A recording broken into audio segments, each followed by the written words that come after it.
Why is the microphone muted? Okay, it's not now. Oh no, I'm gonna hear myself.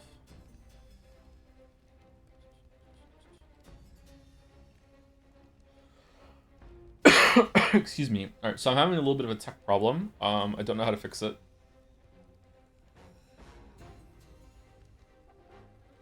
I might have to talk in Twitch mod chat later and see if I can troubleshoot it. I don't understand what's happening with the vertical canvas. Do do do do.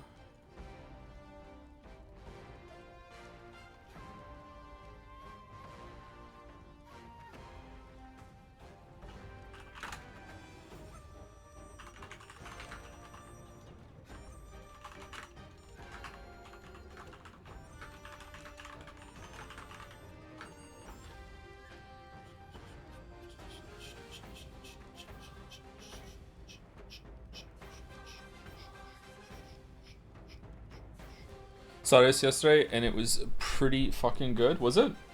Was there a scene where a tree was moving in the background that it shouldn't have been moving?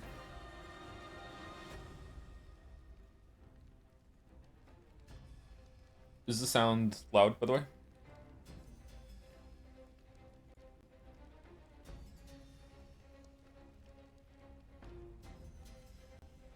Yeah, was it worth the moon? Was it better than Mario Odyssey? There is sound? Yeah.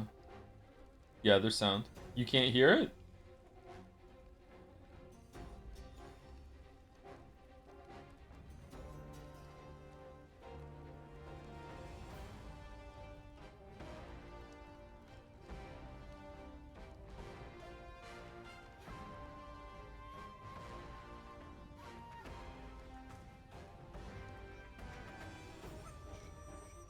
It's probably gonna win Best Picture. Do you think Obsession's gonna get nominated?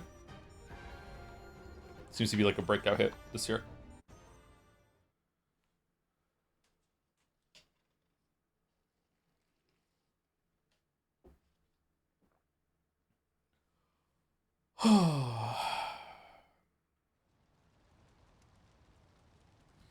So I relate, I guess it doesn't matter because it's a Monday stream, but like I had to go to the store and get a bunch of containers that were kind of pricey actually in order so I can store a bunch of my stuff so the earwigs can't get into it.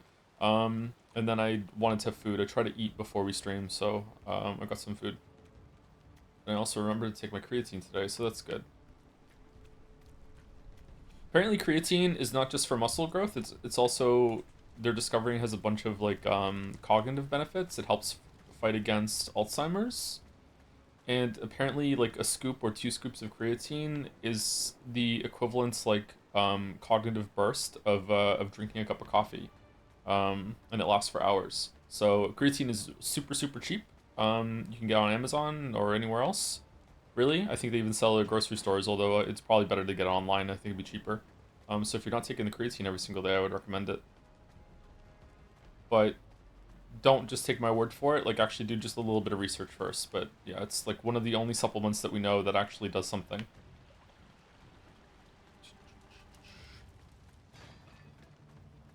Okay, so I have a problem with OBS in that I chat is off the screen. Some people really mad about the chat. Like some comments like, most people didn't like it, but I guess fuck them. It's like okay, it's just one stream. We're trying out. Like chill, buddy. Anyway, so chat is off the screen, and I'm recording on a second screen now on vertical canvas, a second canvas. Chat might be a bit too small on it, but you can give me some feedback on that. It's hard to tell. The issue is that even though I'm now streaming at 2K, I can't get the second canvas to record at 2K. If I set it to 2K, there's just like a huge black border in the right corner that it won't fill up. Even if I fit the screen, everything like that, it won't work.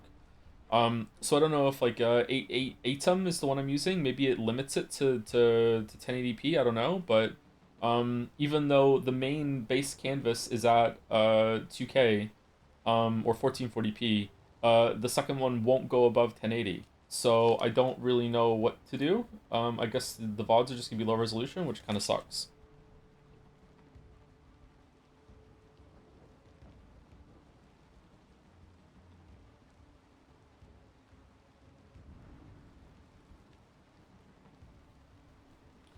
Genuine question: would you recommend vitamin ingestion aside from other supplements, like a multivitamin every single day? I do. I take a vitamin every single day. I take a Centum for men of elderly stature. I take one of those every single day. I don't really know if it's doing anything for me other than turning my pee highlighter yellow. But they're pretty cheap, so why not? Like, I just take it just in case. I don't have that varied of a diet. I actually don't really eat that much at all. So for me, it just makes me feel better, and just in case, you know, I don't think it's hurting me. So yeah, I just take a multivitamin. I would recommend that you do the same just in case, but like, who knows?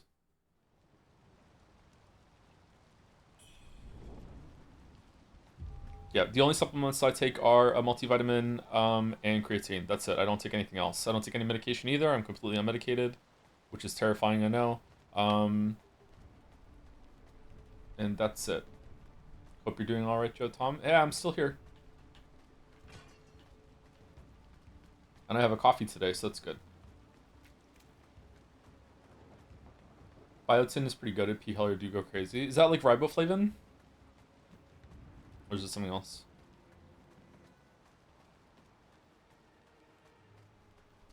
How's the sound? We good? We bad? We're back in the swamp. Increases hair and nail growth. Oh, does it work? I definitely need to see someone about my hair. I'm thinning quite a lot, and I want to keep my hair. I think I look good with long hair. Well, I don't think I look good, but I think I look better with long hair than I do with short hair. And I don't think I'm going to look good bald. I look better with a shorter beard, though. I need to shave, actually. Is there supposed to be sound in the game? Yeah, can you hear it?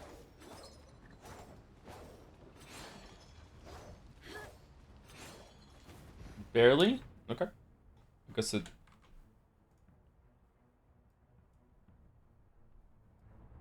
I guess we're up to minus 25 today. Seriously, every single time we stream this game, we have to change it by 10 decibels.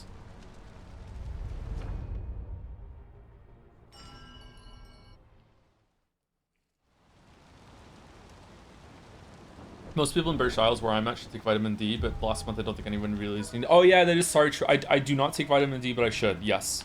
Yeah. If you live in Canada, UK, most of Europe, Russia. Like, if you live in probably, you know what, fuck it, everyone should be taking vitamin D. Unless you live at the equator, you should be taking fucking vitamin D. Yeah. The vitamin D deficiency is so widespread that my understanding is that doctors don't even test for it anymore. They just assume that you are deficient in it. So yeah, you should take the vitamin D.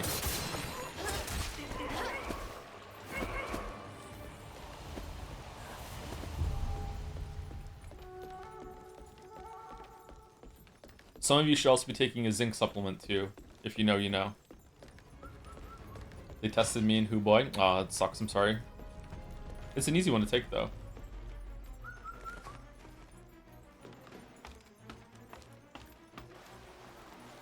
Lead supplement? Yeah, lead supplement. Why is there a ladder here now? There wasn't a ladder here before. Foolish mortal, you tread upon sacred soil. Oh, the person we were following wasn't the one with the wing?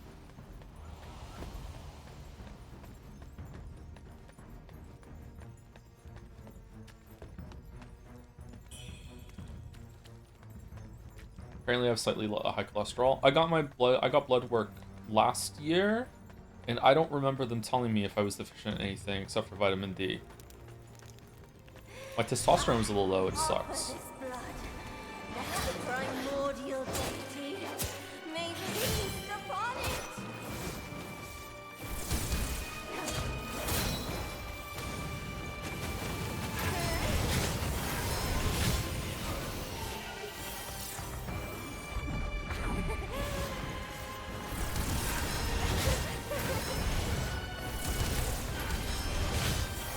Okay, so she doesn't take stagger damage from the back? Basic weapon, but...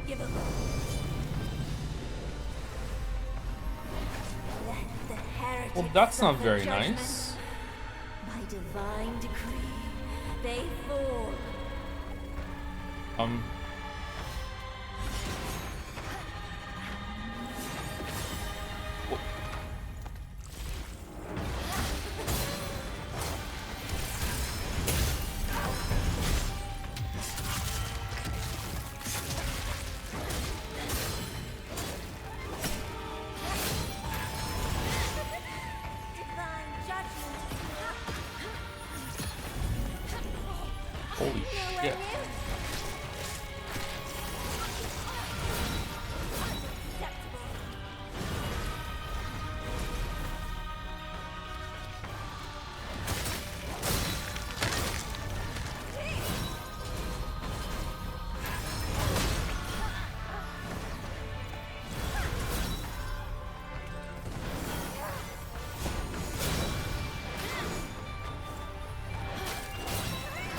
how do I get rid of the shield?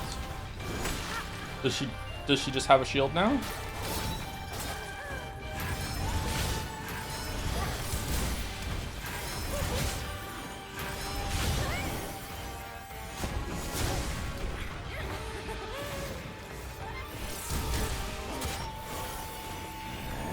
What the?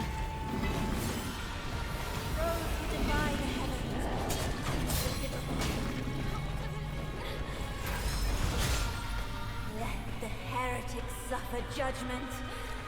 My divine decree. They fall. Should we do basic weapon buff a second time? Do we have the power? Let's do it.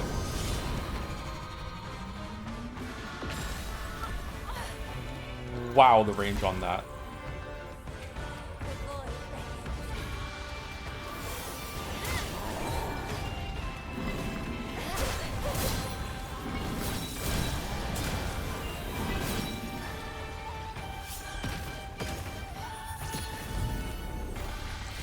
Another shield.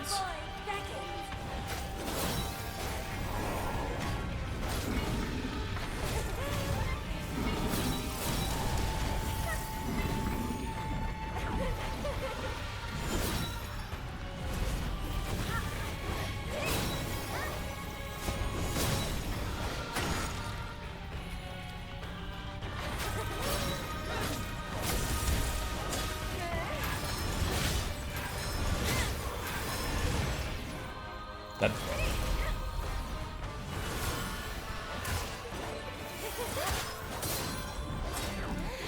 First try. Wow, okay. Holy shit. That fight kind of sucked.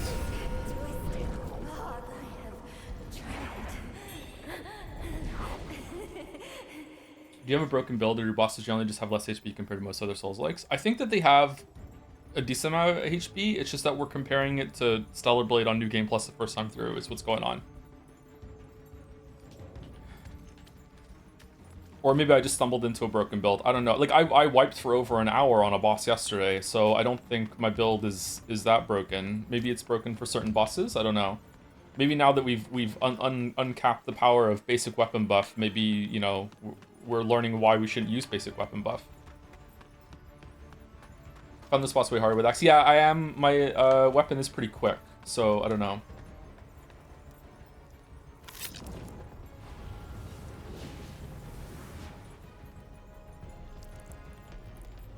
I hate it when bosses go up in the air and you can't attack them and you have to just watch them do their big gigantic spell. Really irritating. Okay, so where are we going? Are we going up here?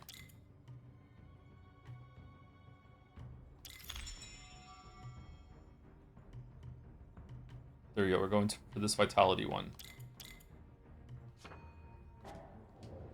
Do you have any sources for the Alzheimer's claim? The only stuff I found is a small study that shows it can cross the blood-brain barrier and a bunch of articles on how it could intimate. Yeah, it's still being researched. Sorry, if I was if I said it absolutely does help with Alzheimer's and stuff like that, then and cognitive decline, I was wrong to say that. I misspoke. It's that currently they're investigating it, and it's not just about creatine helps you build muscle. It really helps you retain fluid in your muscles, that sort of thing. But they're through different studies that are ongoing. Its evidence is leaning toward that it has some cognitive benefits. And like I said, it's pretty cheap, so it's probably worth looking into. But as with everything, science is always moving forward into different things and blah blah blah. It's not 100%. Like, yeah. Where does basic weapon buff meme come from? It came from Americ fan art, which was a comic of me playing Code Vein, and there was a boss at some point later on that I finally used like the basic weapon buff of that game that gave myself like 5% extra damage and on one of the end game bosses. Where does creatine show up naturally? Creatine is something that you get from eating meat, from my understanding. So your body, I don't think your body can make creatine. I don't think so. Creatine often gets mixed up with creatinine, which is not good to have in abundance. But creatine is something you get from eating meat. And most people could have more creatine than for their body than they can get in their diet. Where does creatine show up naturally? Alt-right grifter podcast. It really doesn't. There is a lot of alt-right grifter mixed up with the bodybuilding world for sure. I agree with that. Like Gym Bro and alt-right grifter go hand in hand, unfortunately. But creatine is not like one of these fake supplements that people push forward. It is very well studied. And it's cheap. It's not like they're pushing like snake oil that costs like fucking like $300 for a pack, or that stupid element bullshit, you know, like no, it's one of the cheapest things that there is.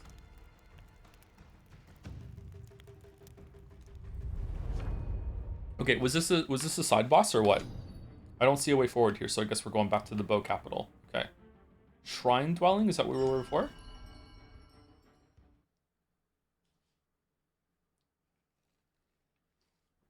I drink like 2-3 glasses of bone broth every morning for creatine. It does wonders for me. Your bone broth maxing? Damn. Hi Joe, if you're ever in a mood for a logic puzzle game, I highly recommend The Artisan of Glimeth. It's like variant Sudoku coloring puzzles, but without Sudoku. Oh, I love variant Sudoku. I could give that a try. Here's the basic weapon buff fan art for reference. You can blend the character design on Joe. Let's put it on the screen. Let's put it on the screen. It's a retro fast pass.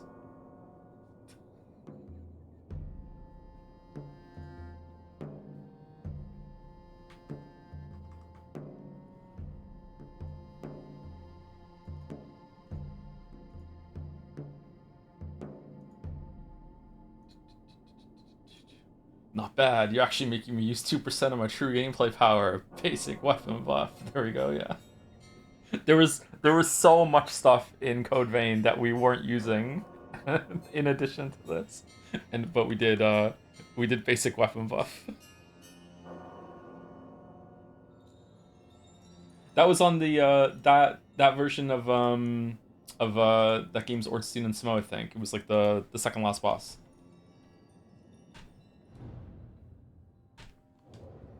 Trash Chan, what a blast from the past. Yeah, should we bring her back for Code Vein too?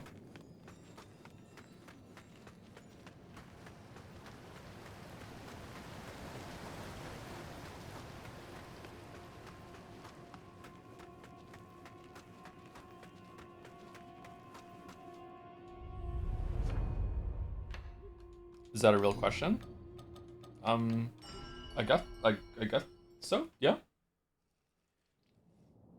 Merrick knows your taste since a long time ago. Okay, first of all, true. But second of all, no, not this time. I'm the one who made Trash Chan.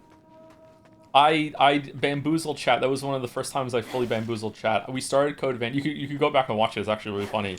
Are those VODs lost media? Does anyone have those on YouTube?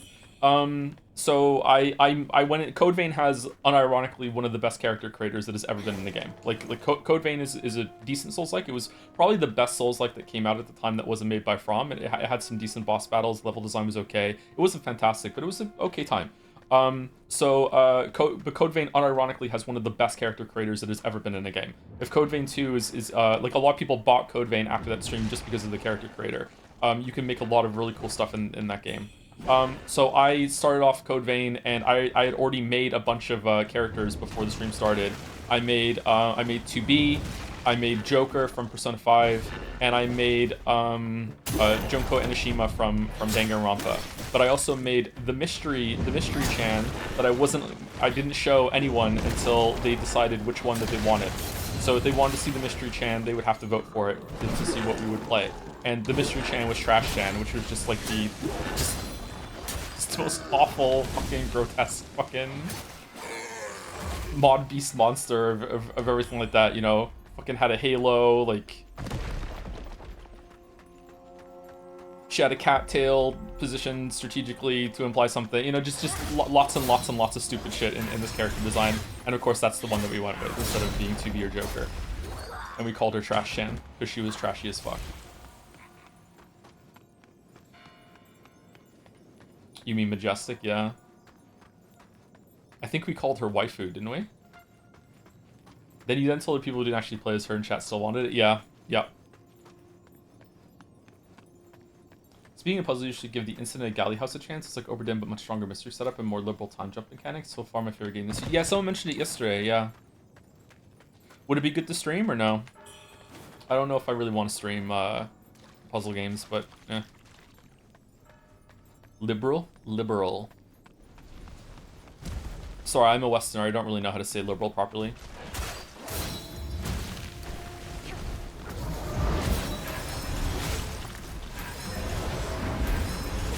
Damn, nice butt. Someone's been doing some squats. I'm not even being pervious. This is really, really good glute work here. Like, seriously, I'm jealous.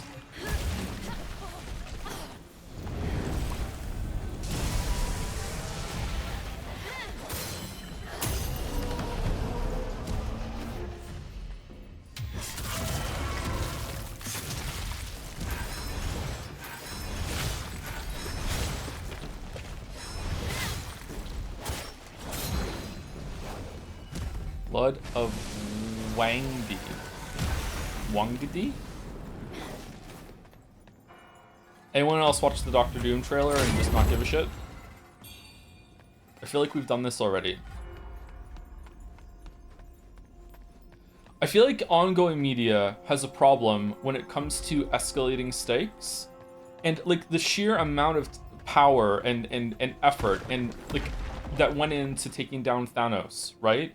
And it's just so difficult. Oh my god, the purple tall man is just so strong. He's unbelievably, holy shit, what are we gonna do? And then now it's like, and then Thor shows up and he's like, oh, Thanos was just nothing. This scares me way more, and people died, and this guy's way stronger, and oh no, what are we gonna? It's like, well, it just, I don't know, man. Just what the fuck are we doing? There must be a better way. They say that? I think Thor says that in the trailer. Like, more verbosely in his Thor way. He's like, this guy scares me more than Thanos, pretty much.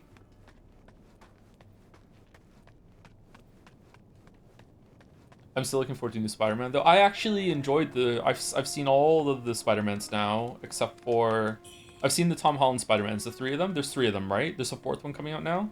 What are the 3? There's the one where he is Spider-Man for the first time, and then there's the one where they go to Europe, and then there's the one where the other 2 Spider-Men show up and they do a crossover thing. I've seen those 3, and I actually quite like them. I thought they were fun. I don't particularly love Tom Holland. Like, he's all right. Like, I'm not like hell yeah Tom Holland, but you know, I'm not like boo Tom Holland. But I thought the movies were pretty good. See how they're adding an extra 7-minute extra scene to Endgame instead of Doomsday, adding post-launch DLC, I guess. Shit. Weren't they setting up some other villain for the next big bad, but then the actor got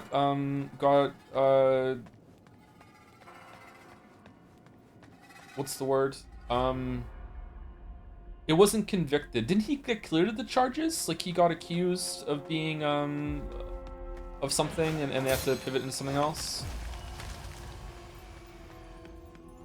Maybe he wasn't acquitted. I can't remember now, sorry. Prosecuted? I don't know if it went to prosecution. It might have. Definitely accused.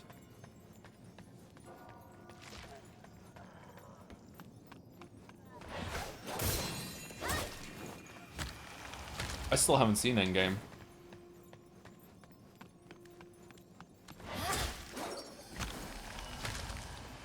I saw Infinity War, but I haven't seen Endgame.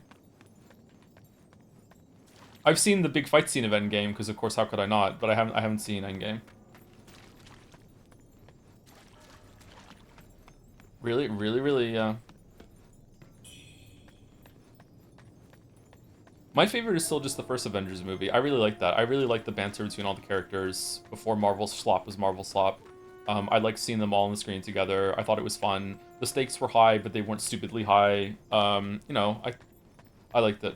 And then Age of Ultron. I think Age of Ultron was when I was like, I'm out. Like, I'm not... Like, I'll watch these for, like, fun action scenes now, but even those aren't that great anymore. But, like, Age of Ultron, I was like, I don't know if I care much anymore.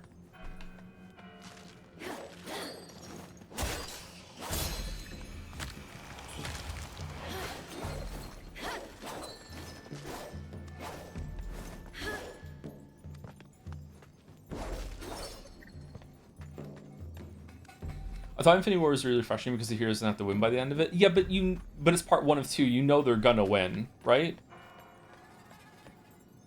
That's a problem with a lot of media, actually. When it's like I'm watching Squid Game and you know that the main guy is going to be in it until the end. They're not going to kill him off in this tense situation that he's in, and so you're just kind of like they're trying to pass it off that ooh no there's stakes. It's like yeah, but not really.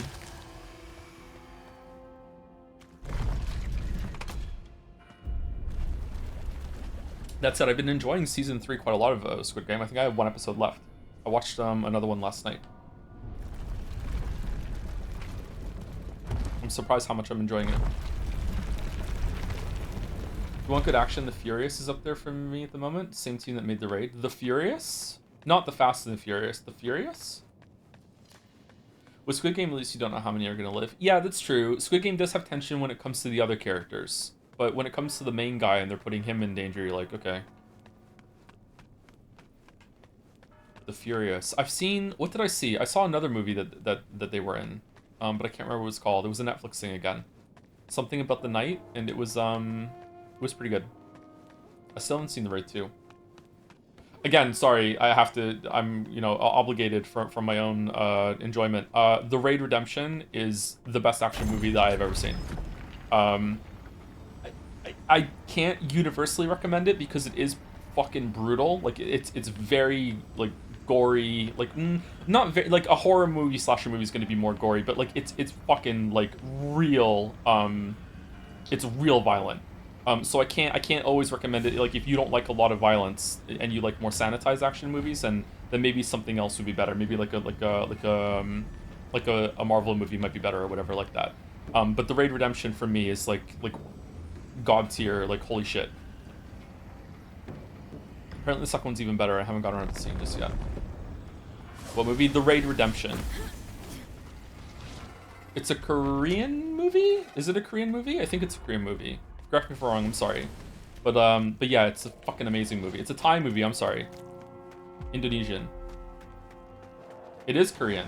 It's Indonesian. It's both. Gay or European. Yeah, the Raid Redemption is an amazing movie.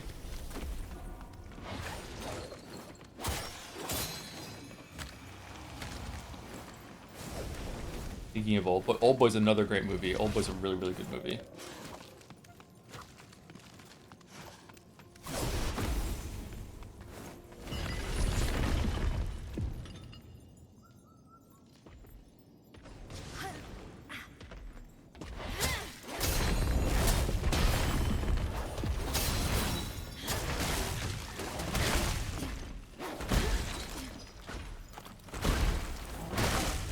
Oh, when talking about Old Boy, I should clarify. Old Boy, the Korean movie Old Boy is a great movie. I haven't seen the American version. Apparently it's fucking terrible. So, like, I can't speak for it. I don't like to judge things I haven't seen, but apparently the remake is... The English remake is really bad. I'm talking about the Korean movie. I saw the Korean movie, like, I don't know, when I was 20 or something. It's been a long-ass time. The movie's great. It's fucked up, though. Have you seen There Will Be Blood, one of your favorite movies ever? I have seen that movie, and I really like that movie, yes. I think that was the first movie I'd ever seen Daniel Day-Lewis in. I really enjoyed that movie. Also, a fucked up movie.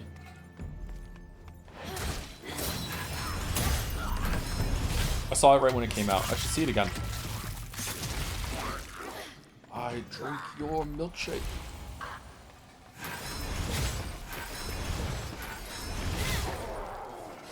Drainage!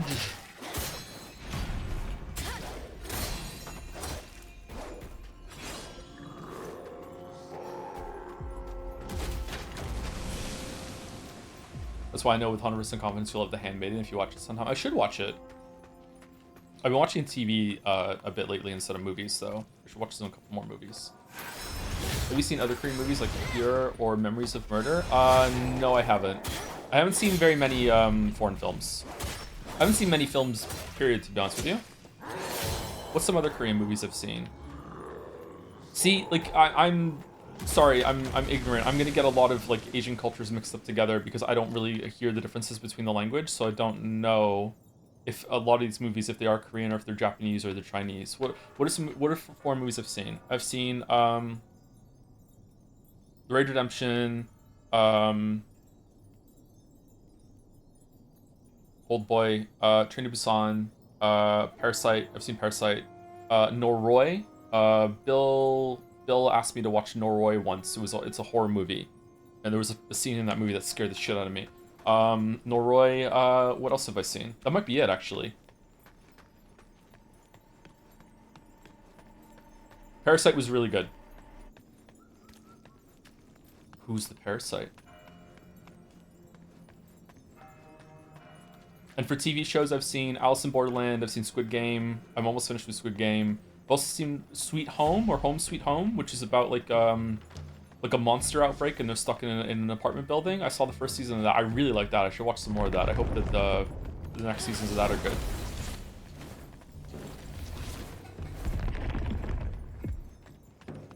Did you watch Squid Game with subs or with Greg? With subs, sorry. Sorry to Greg. It would be fucking cool hearing Greg as that guy, though. When I watch a movie that's foreign, I watch it with subs. I don't dub it. If I was playing a game and it had a lot of voice acting and stuff, I would probably also watch it with play it with subs. But because we stream it, I usually put dubs on so everyone can hear it and you don't have to watch the screen. Wait, who's Greg in Squid Game? The main guy, isn't he? Greg voices the I don't know his name. Ji-hoon, the main guy in the English dub.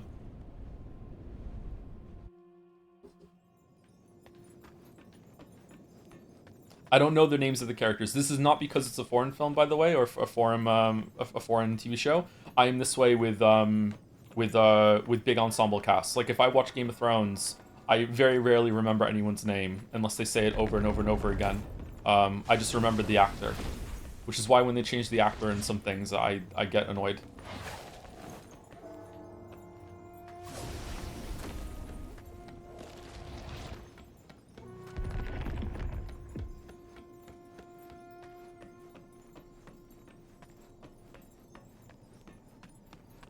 I think Player 100 in Squid Game 2 and 3 is my most hated character in that whole entire series. I fucking hate that guy.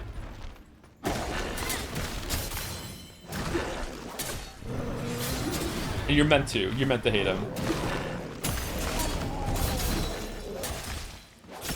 Fucking boomer rep. Or rep, sorry.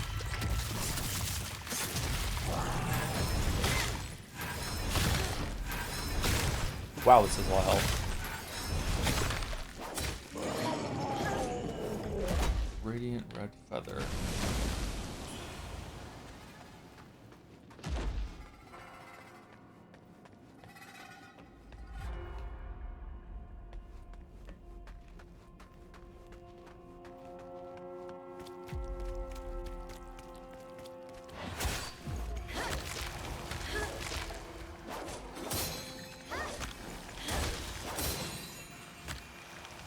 Everyone, how's it going? Maximiliano. Oh, we're trying to finish Wuchang today. I don't know how much we have left. Apparently, they told me yesterday that I could easily finish today, but if I get stuck on a boss for a while, then, you know, we'll see how it goes. This feels like the penultimate area to me, or maybe even the last area. Don't see how we're going up from here.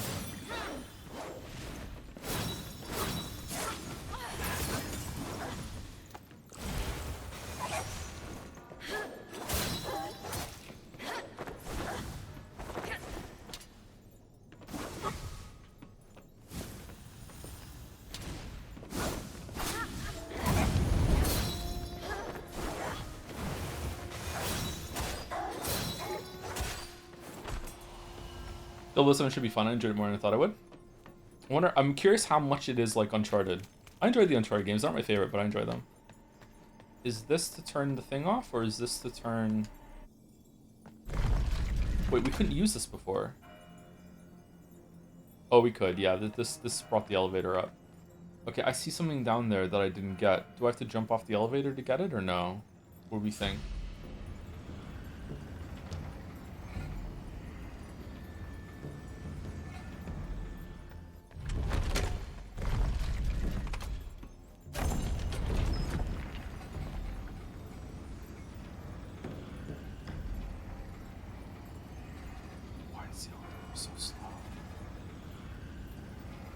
You think we can jump off? Do you think we can do it? We must be able to do it.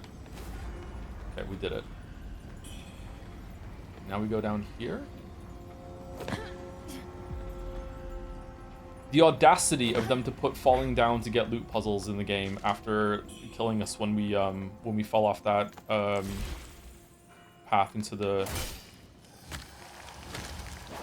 river and it killed us.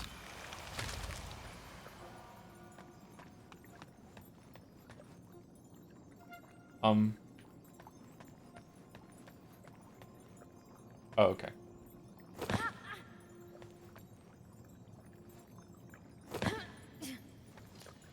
Gay or European, the answer could take weeks. Gay or European.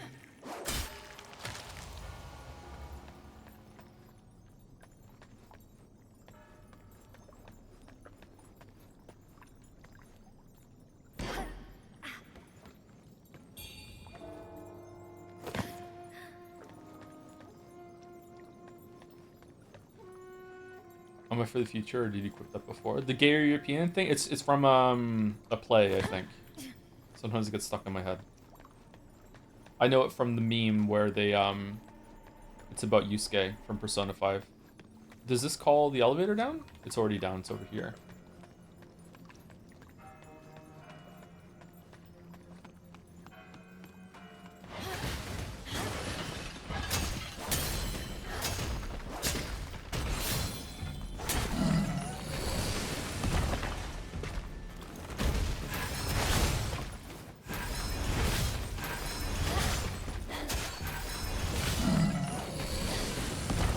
I know from the Fire Emblem meme. Oh, is it gone through different fandoms for different characters? That's kind of fun. You might like to play Pal World. I don't think it would be good for streams because it's mostly automating everything and letting the Pokemons do the work.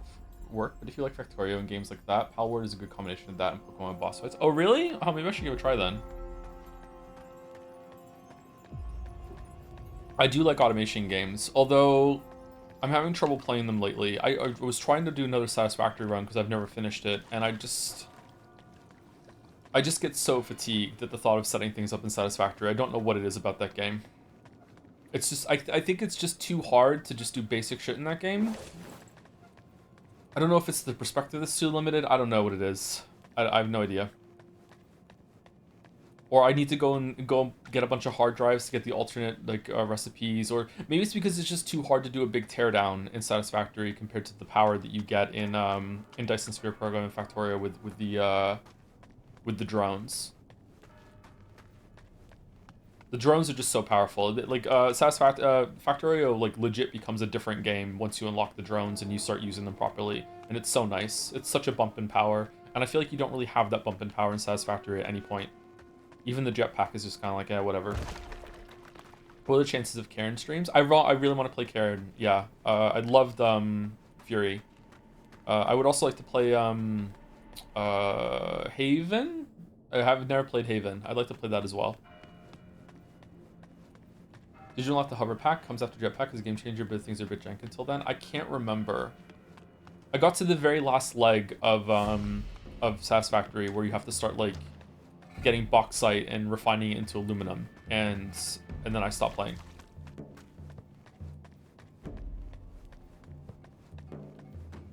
Yeah, Karen looks good. We should play that at some point. Okay, so I've gone around in a circle now. The hover pack doesn't use fuel as a reference. Does it just take stuff from the power grid around you? Because if that's it, then I did get that. I remember having an electric hover pack. Or maybe the jetpack can just do that anyway. Do you think you play Dench Attack? I don't know. This is like the 4th or 5th time it's come up in chat, so maybe there's an audience for it.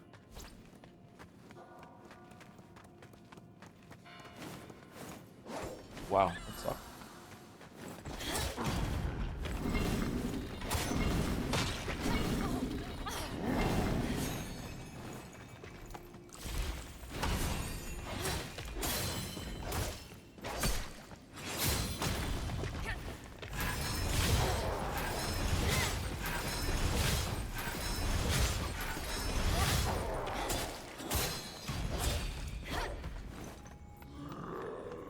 Another one of these doors.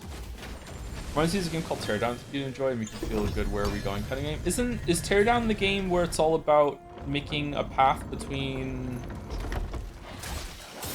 like an electric box or something like that, and it's got like destruction in an environment, or am I thinking of a different game? That's it? Yeah, that came out a while ago, didn't it? Was it good? That got like that made a couple waves. I remember a lot of people talking about that when it was in the trailer phase, and then it came out, and then I never heard anyone talk about it again. Maybe people were just too busy playing it. Oh, we're back at the beginning now, so we've unlocked the way to get back here.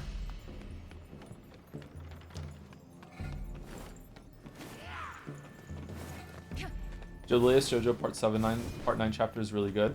I know you're a huge fan. I think you like it. Yeah, you know me. I love JoJo. That's why I named myself Joe. We love JoJo. Really? No. No, not really. No. I've never seen any JoJo. Or any JoJo, sorry.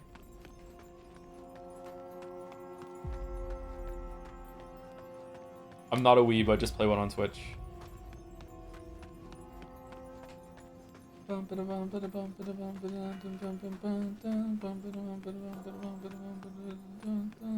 He's not a weeb. What does this do? Nothing. Okay. Oh, it unlocked the path forward over here, didn't it? So we can get back up.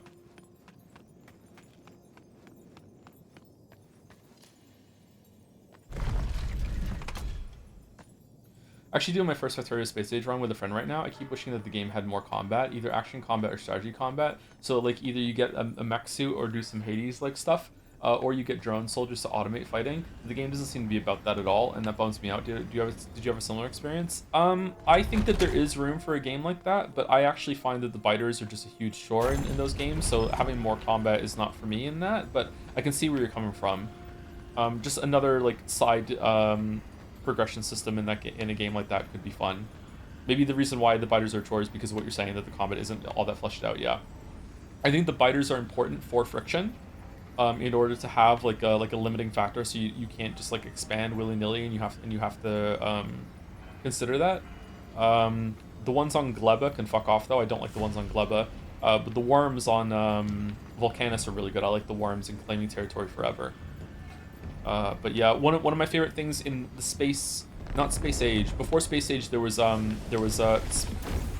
really, there was Space Exploration, a mod for Factorio that actually made the planets have a limit, so they're not just procedurally generated forever and ever and ever. Gay Ben, the star and planet, actually you can actually find the edge of the planet. Now you can find, as Washington proved, you actually can get to the edge of a Factorio world. But like it's so big that you're never clearing all of it. It would take, like, you would die of old age before you cleared the Factorio starting planet in base Factorio. But in space exploration, the planet is small enough that you could theoretically kill all of the biters on it, and you could claim the whole entire planet. And that was like always a really fun like end game goal to get, because they're just so fucking irritating. Washington mentioned, yeah, Washington making like a self building train in order to get to the edge of the Factorio world that he just let run. It was a really cool video. I recommend it. It's cool.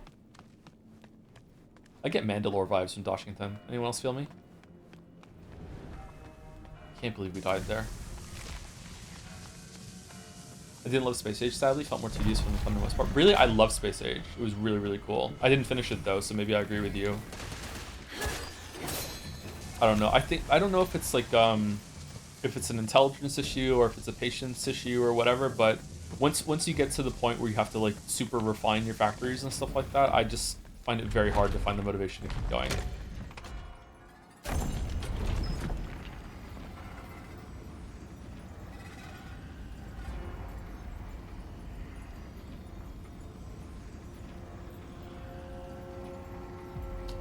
Yeah, I can see the Mandalore vibes. It's the I was on V, but I'm well adjusted vibe. I don't think, was Mandalore ever on V? God, what's V like nowadays? Holy shit.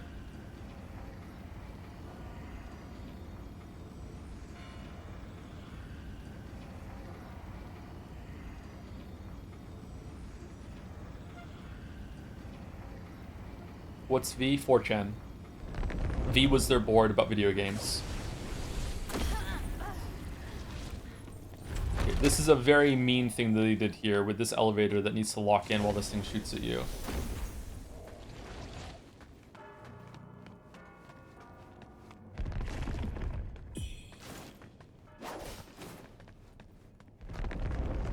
Oh, V lol.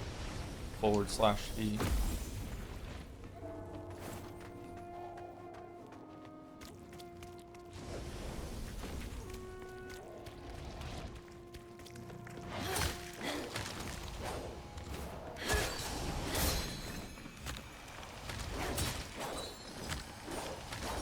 There's a new Avengers trailer I can be less hyped about. Yeah, we were talking about earlier.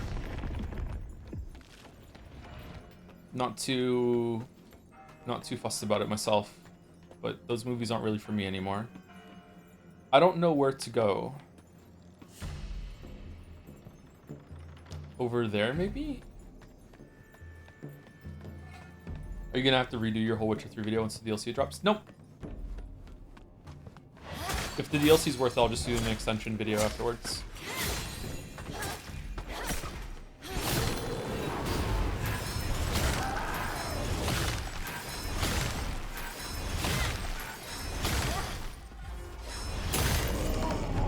Oh, wow. Kind of stressed?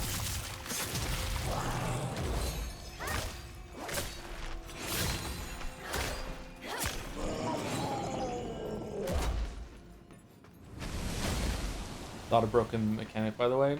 I think it's fine for fodder enemies to be able to be just like burst down like that. I think that's part of the fun in different modes of the gameplay. This is where we came from. Okay, so we're going to the left and we're going to see if there's a path forward. We have a lot of mercury, wow.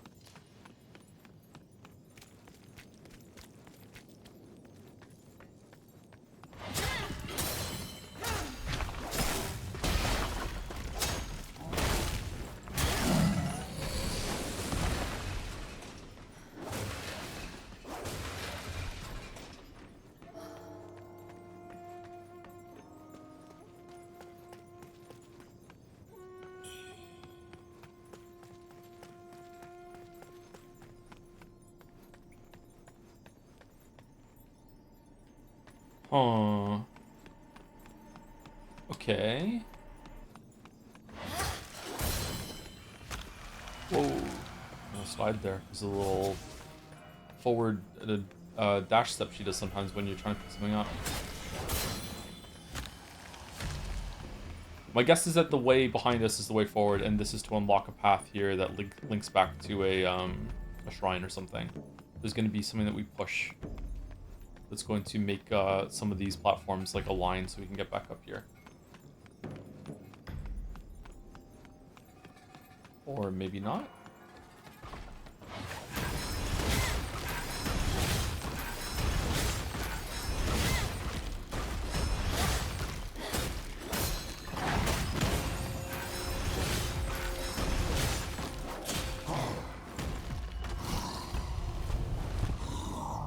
Return to Worship's Rise in Ruins. Huh? Want to ask you if you have any interest in streaming Saros? I do, but my PlayStation 5 is broken.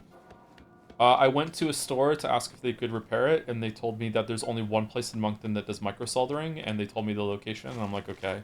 And I haven't got around to taking it there yet. So I can't stream it, unfortunately. Okay, I don't know what this is over here. Return to Shrine in Ruins? Is this like... Do I want to do this or no?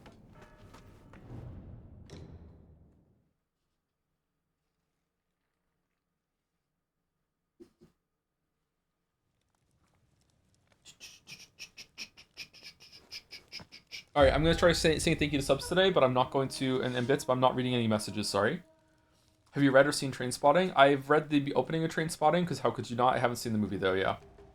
Thank you, Tenchi-kun, 79 for the resub. Jamming Ben for 17 months. Stormhail for the 15 months.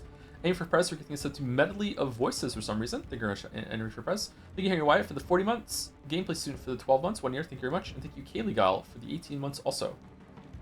K Legal.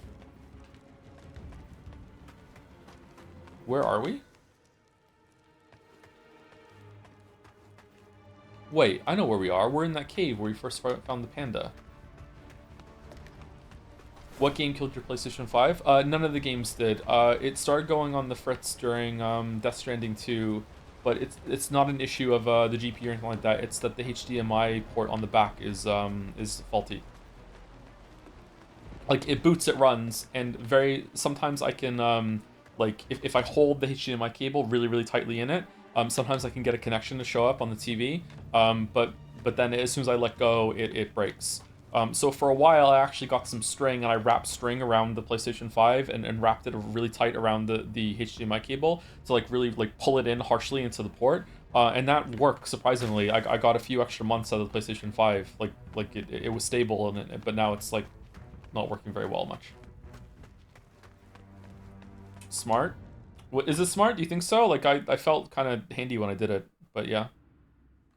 I should give myself more credit. I'm actually pretty good at fixing things.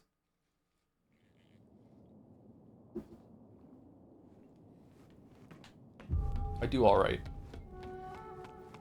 How's Best Boy Gatsby doing? He's doing pretty good. He might have fleas.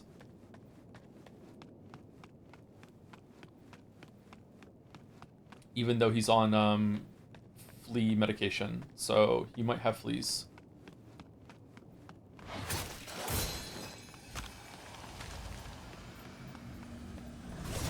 Ah.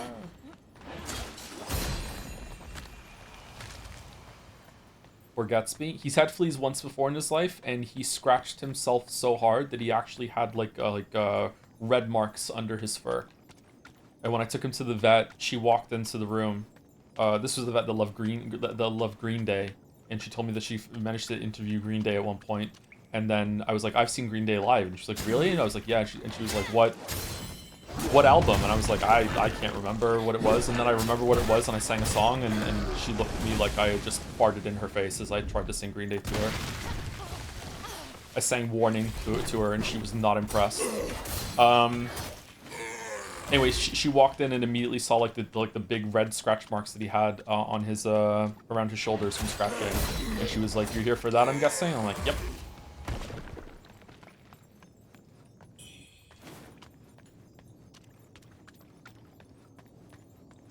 That was a really annoying treatment, by the way. I have to give him a bath every day for a week and a half. And it was winter. It was really difficult.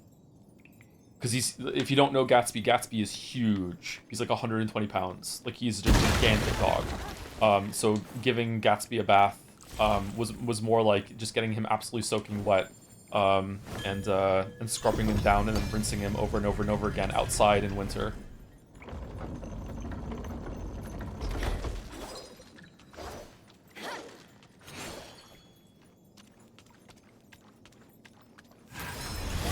Gatsby sounds rather great. Yeah, he's pretty good. He's a great Gatsby. He's a sweet boy.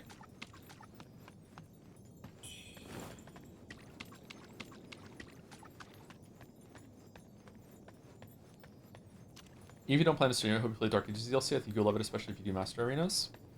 I would like to stream it, I just don't know if anyone would like to watch it. But maybe that doesn't matter. I think sometimes I fret about viewership a little too much, and instead I just be like, yeah, some games are gonna have lower viewership, some are gonna have higher. Just do it.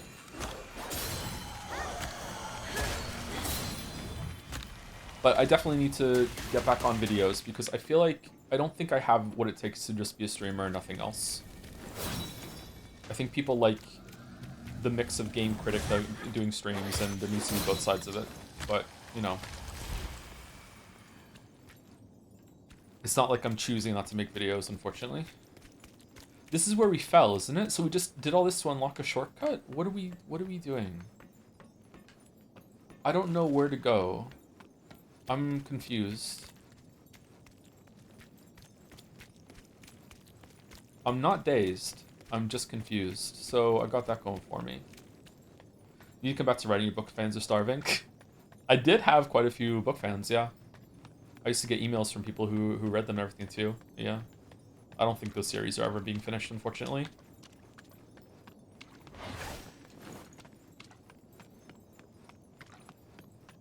They're probably long forgotten by now, so that's okay.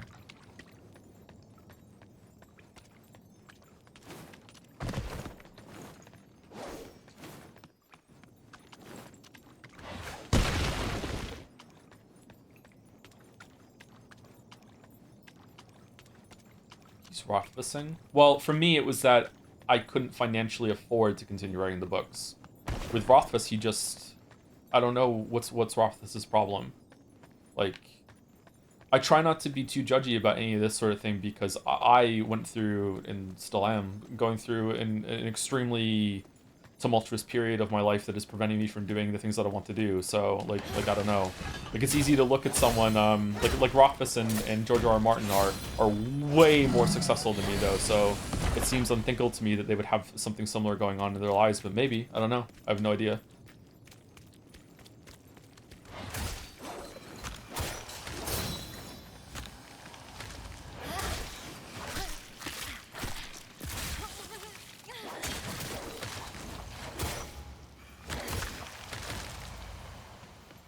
Is this it? No. Does this take us back down to the beginning? Okay, I might have to just go back to the very beginning of this level, use the shrine, and then try and full clear it or something. Let's go down this elevator and see. I think this takes us back to the beginning, doesn't it? I'm sure this has been answered 1,000 times before, but there's a reason why you don't put little notes at the beginnings of your videos, even your big YouTube bio saying, hey, I stream on Twitch, blah, blah, blah, blah. Because I'm shit. I'm really, really bad at self-promoting. Like, I'm bad at this job, man. Like, I shouldn't have this job. Like, I don't know how to do any of this.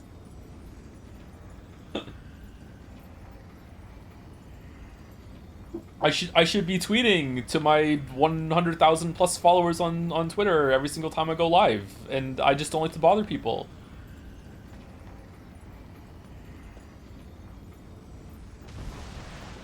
I don't even know if I still have my login for Twitter. What about blooting? I could be blooting too, yeah.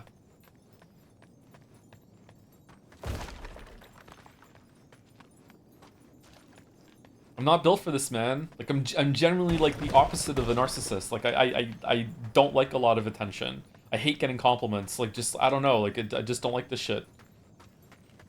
I like telling stories. I like entertaining people. So I do have some of that in me. I really, really love making people laugh. Making people laugh is probably my favorite thing, to be honest. I really love making people laugh. Always have. I just didn't have this, like, maybe I should have gone into comedy when I was growing up, but I didn't have the confidence, so I couldn't do that. But yeah, like, I'm really bad at, like, doing this sort of thing. Like, I'm sure there's a numbers person that's, or more business-orientated kind of manager person that would look at, like, the platform that I have and would just be like, my god, like the success that this guy is having could be like increased tenfold if he just did all these things and fucking promoted himself and stuff like that. But then again, maybe not. Like, maybe part of the reason why I have the success I do is because I don't do all those things. Maybe if I was the kind of person who did all the promoting thing, maybe people would find me like too insufferable and they'd be like, yeah, fuck it, I don't want to watch Joe anymore.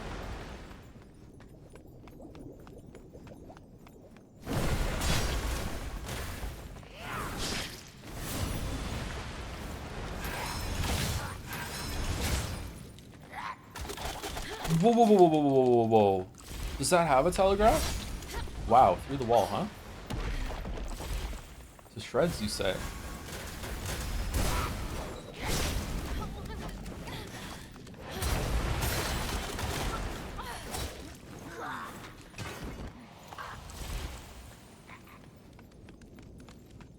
One thing I always appreciate is shouting out creators at the end of your videos. I think it's really cool highlighting people that added the conversation about games. I don't really do that anymore, do I? Don't make videos anymore either. Who have I given shoutouts to in videos? Mandalore. Back when Mandalore like legit had like fewer subscribers than me, and I was like, this is not gonna age well at all. Like, it's like 1 month after this, he's gonna be like miles ahead of me. So let me get my dig in while I can. Soul Porpoise. I remember Soul Porpoise. Turbo Button. Nova Canoe.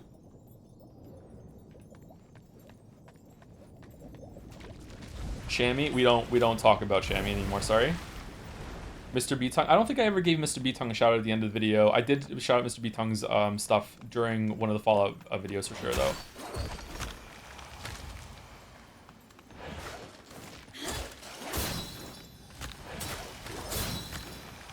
Elon Musk, yeah, Elon Musk.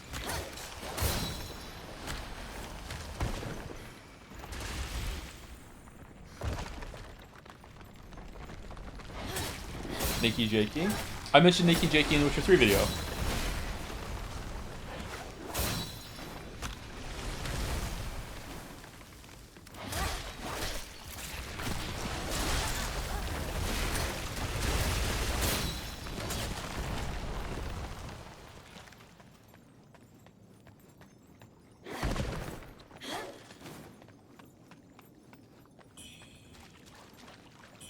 I miss Mr. B-Tongue. Last night I heard Mr. B-Tongue was doing a blog on a critic site by the name of Shamus or Seamus Young.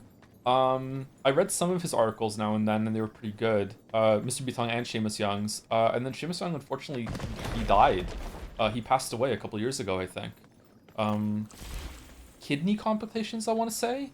Was it 20-sided? I think it might have been 20. 20-sided rings a bell. Maybe it was that. I'm not sure. But yeah, I think Young passed away, unfortunately. He was not old. Like I think he was only a little older than me. Maybe he was younger than me at the time that he passed away. I don't know. Rip, yeah, it's sad.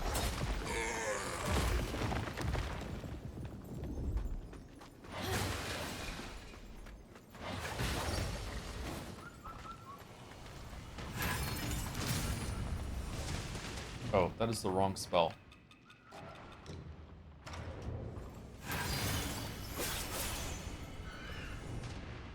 Maybe we should put the one that does lifesteal on, so we can at least get some health back when we use it. Have Joe beat the old man in white? Yes. We beat him yesterday. If I remember correctly, you mentioned Crip in the Hearthstone video. Am I misremember things? I think I had a character named Skip the Crip at some point, because I used to watch Criparian's videos back in the day. Brian Kibler Gaming. I don't know. I was into Hearthstone for a while there, unfortunately. He was 50 years old when he died. Really? He was that old? I thought he was younger than that. Okay. That's still too young for death, obviously, but I thought he was a bit younger than that. That's really sad. Holy shit.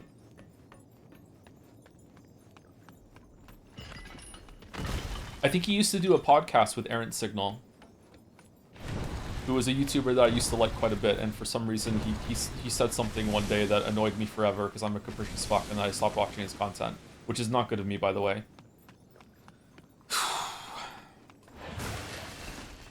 Joe is an OG Forzen fan. Don't think I've ever been a Forzen fan. No shade against him, I just haven't tried his content.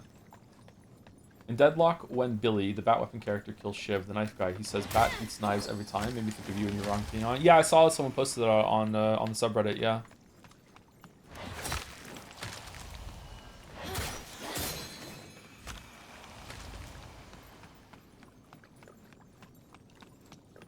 Are you playing any new game with Weeaboo Bill?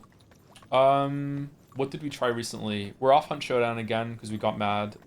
We played EVE Online just is making an extraction shooter, and we played a couple rounds of that, and that seemed pretty good, surprisingly. We were like, yeah, we'll check this out when it fully comes out. It seemed like a better marathon to us, but I don't know if it has any legs. And...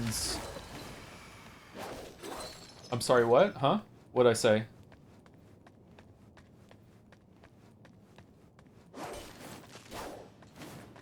I have an audio saying Bat beats knife from Yakuza playthrough. I think it probably does in the context of the game, yeah. EVE Online extraction shooter. Yeah, so the MMO EVE Online, they had a shooter for a while. I can't remember what it was called. Team 541 or some shit like that, and then they discontinued it. And now they're coming out with an extraction shooter that's kind of like Marathon. Dust, there you go. An extraction shooter. I can't remember what it was called. We played it like a couple weekends ago. They did like a stress test or whatever, and we tried it, and it was actually not that bad. So me and Bill played EVE Online for a little bit. He was way more into it than I was. I played with him for like a couple months, and I liked it, but I didn't love it enough to go like balls in on. Sorry. All in, not balls in. All in on EVE Online, unfortunately. But we tried the extraction shooter a couple weeks ago, and it was all right. And we also, he really likes 40k, so I started playing Space Marine 2 with him, and we did a session of that. And that was pretty good. Yeah, I was having fun playing Space Marine 2. We should play some more sometime. We're doing the co-op campaign. He already played it, so.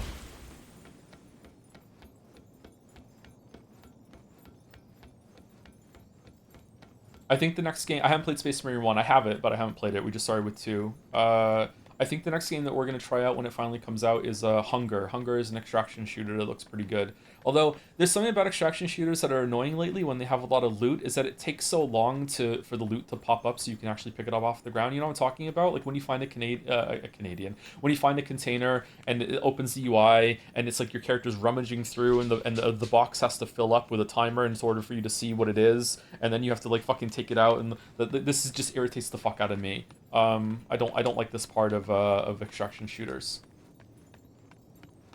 Did you watch the starts videos? I don't know what that is, sorry. Is that a Warhammer thing? I'm not really into Warhammer.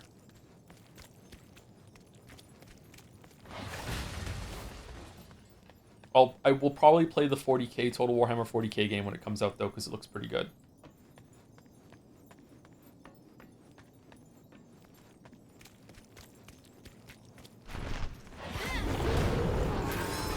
I think Bill would like me to get to start building an army, but the hundreds of unpainted models that he has in his pile of shame is not doing me any favors, let me tell you.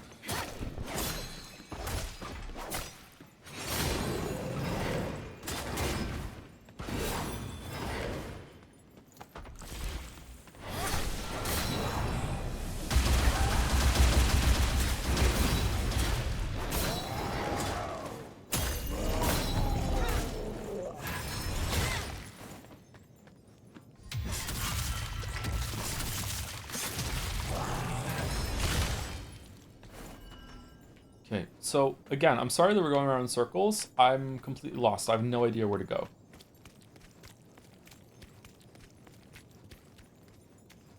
Did you see the trailer for Emberville, the game Code Carnage is working on? I did, yeah, it looked not bad. I might check it out. I'm not sure.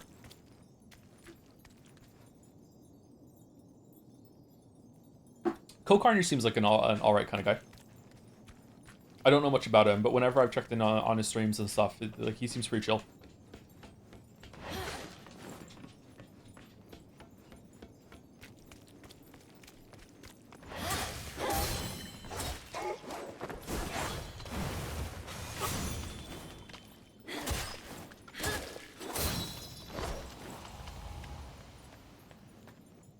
Did we go... Okay, I don't think we went down there. Is that just decorative? Is that where Shadowheart dies? Like, where... If Bloodborne 2 ever escaped containment, what feature carried over from Elden Ring would be a deal breaker for you?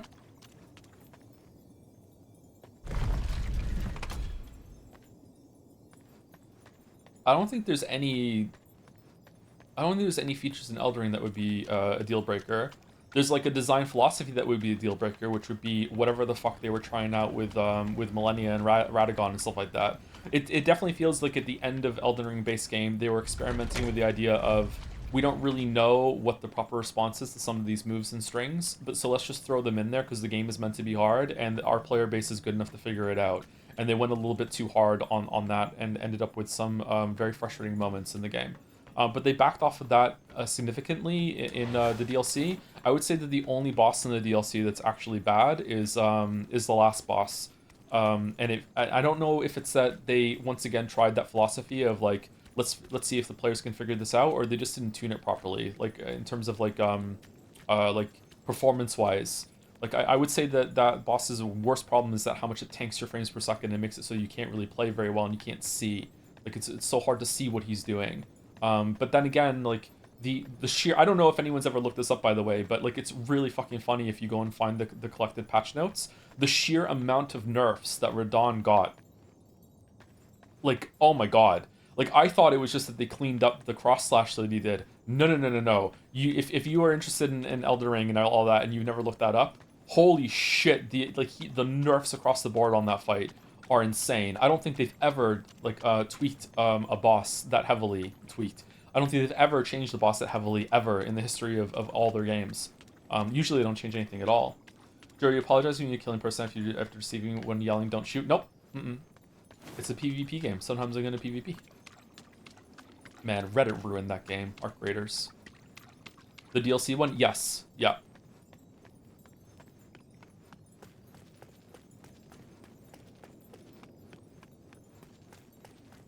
Unwholesome? I know, I'm sorry.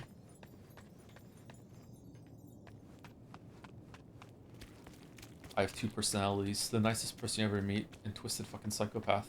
And it depends on what game I'm playing.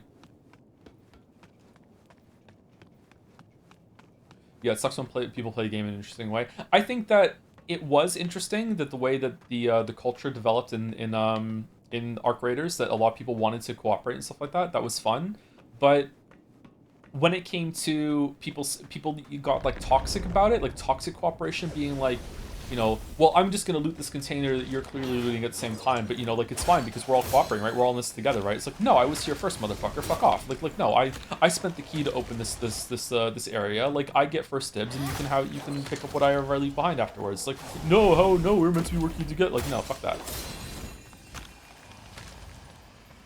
That said, I wouldn't be opposed to a PvE mode in Arc Raiders because I feel like the combat against the AI enemies was actually really interesting.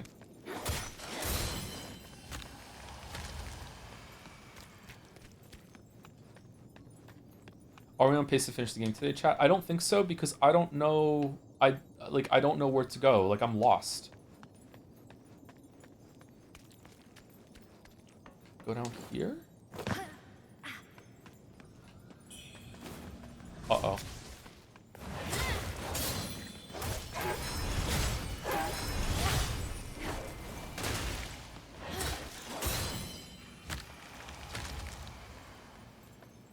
Joe doing his 5th lap of the area. Yeah, I'm just trying to find a place to go. Maybe it was just dropping down here.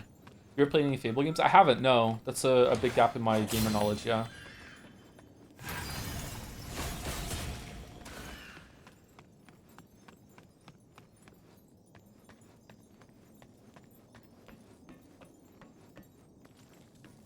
I mean, if you have the key and they have PvP on the mode, you should always expect a potential confrontation, otherwise the co-op isn't genuine. Yeah, that's what I'm talking about. Like, I'm a PvP supporter. I think that the game is way more interesting when there can be betrayals and people will shoot each other.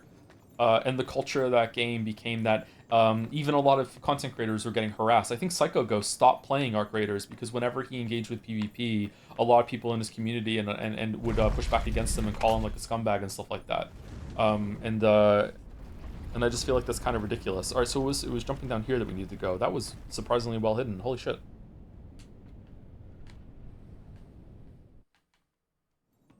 Miss a couple streams, how you like after playing it through the best parts of the game? I like this game a lot, yeah. If I had played this before Lies of P, this would be my favorite Souls-like that isn't made by From. As it is now, it's probably in the top 10. Definitely an impressive game. I like it quite a bit. I would recommend it to anyone who really loves these games.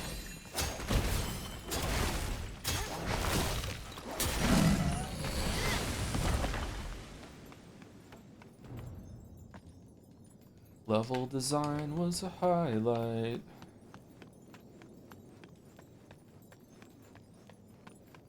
Not doing any favors right now because I'm lost, but I think we can move forward now.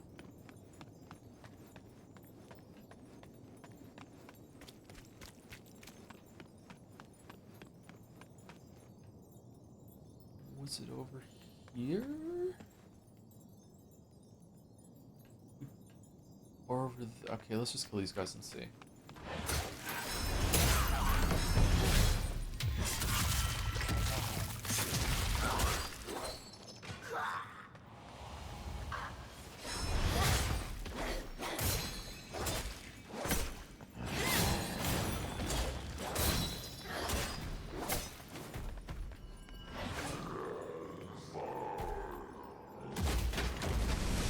Bro, are you okay?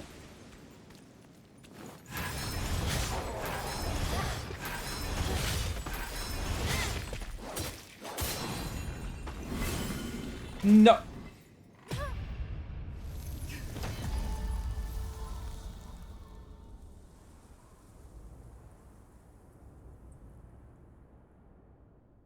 I have fallen again.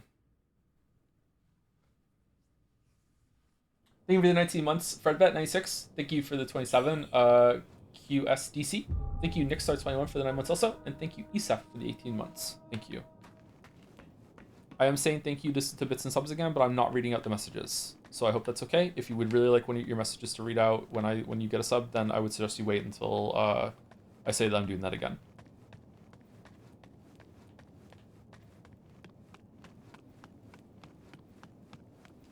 And again, because of me, I want to apologize again. I'm sorry for the weird kind of in-between period that we are in streams and streaming culture at the moment. I can't talk about what's going on just yet. I probably will be able to talk about it in a couple weeks or a couple months. I'm not sure, but we'll see. And a lot of things will make sense. Well, they won't make sense. They'll make more sense.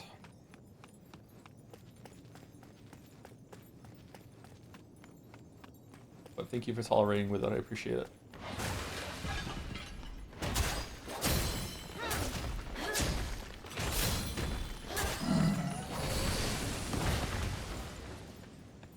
Mafia came knocking. I wish. Okay, so where were we when we died?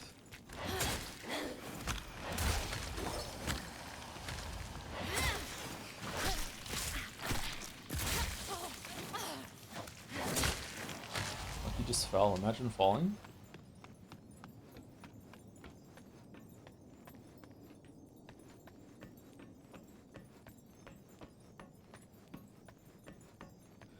No worries, but as a Canadian, you should profusely apologize for profusely apologizing. I have been talking to another Canadian a bit recently, and it's been funny having those back and forths of sorry, sorry, sorry. Is this the way forward? Oh.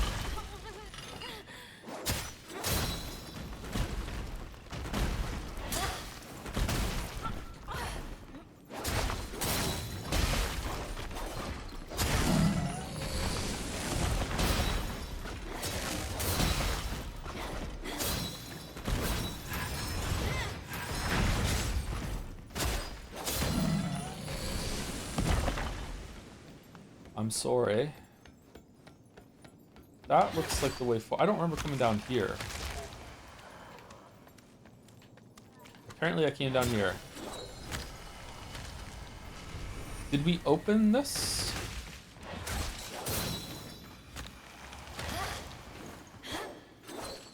Are there any childhood games that you couldn't beat and when going back later as an adult still can't beat? I don't think I'll ever beat Zombies Ate My Neighbors. That game was really hard. I played that co-op with a friend of mine, Chris from Romania. I hope he's doing well. Fuck, I haven't thought about Chris from Romania for fucking ages. I used to have sleepovers at his house, and his family was so nice to me. Oh man. He was like my best friend when I was 8 or 9, something like that. Chris with a K. Is that how he introduced himself? Yes, he did actually for a little bit. Man, I haven't thought about him in so long. I hope he's doing well. I lost touch with him when I went back to Wales, so I haven't seen him since then. And we used to play that game. We used to play Zombies Ate My Neighbors on the Super Nintendo. Right? I think so. Or am I getting it mixed up with a Welsh friend? I think we did that, yeah. I couldn't beat Bart's Nightmare for the Super Nintendo when I was a kid, and I couldn't beat Mystical Ninja. And if I played them again now, maybe I could, especially with save states, but like I don't think I've gone back and tried. But there was plenty of games I couldn't beat when I was a kid. Did you beat Zombies? I don't think we beat Zombies, no.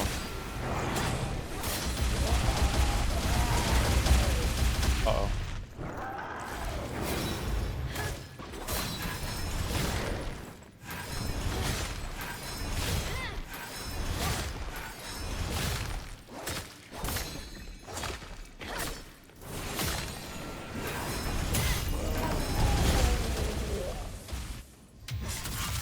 Oh, ActRaiser 2. I couldn't beat ActRaiser 2. That game was too hard and just also kind of awkward.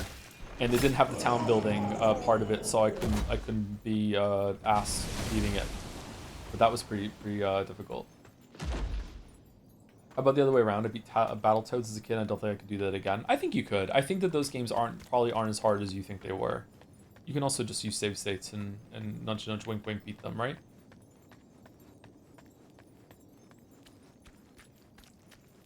Where am I going? Over here?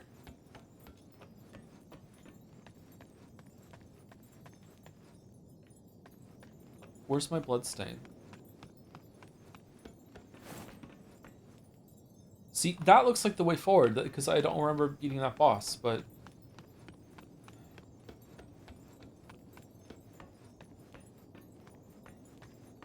I mentioned it before, but someone I know used to speedrun ActRaiser 2, and speedrun so particularly has a ton of frame perfect tricks. Yeah, I remember us talking about ActRaiser 2 a little bit years ago, Sareth. Yeah, I was really disappointed after ActRaiser 2. I remember renting it, and I was expecting there to be like an updated town building portion of it, and there wasn't.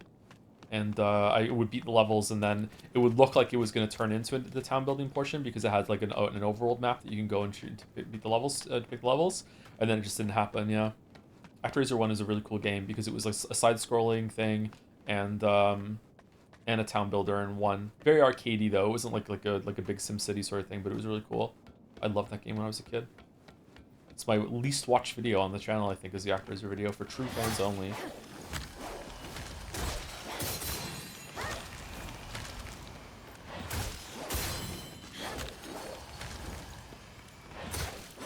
The downside has iframes in it, so you can use it to stand on top of certain bosses and unlock them. There was a game with iframes before Dark Souls 1? Wow.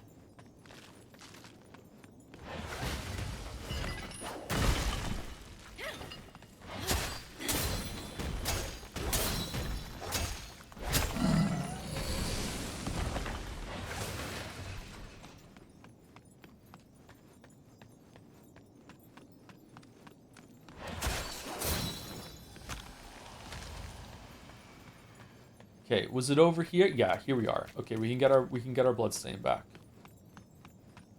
Okay, let's not die.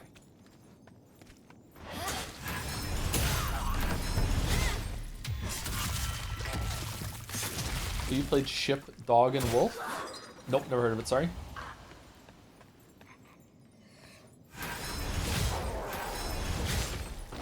Sounds like one of those grain, sheep, and lettuce puzzles or whatever the fuck.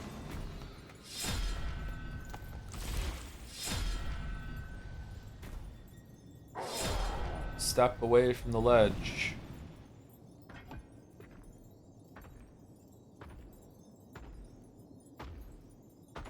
He's kind of giving like Viking vibes.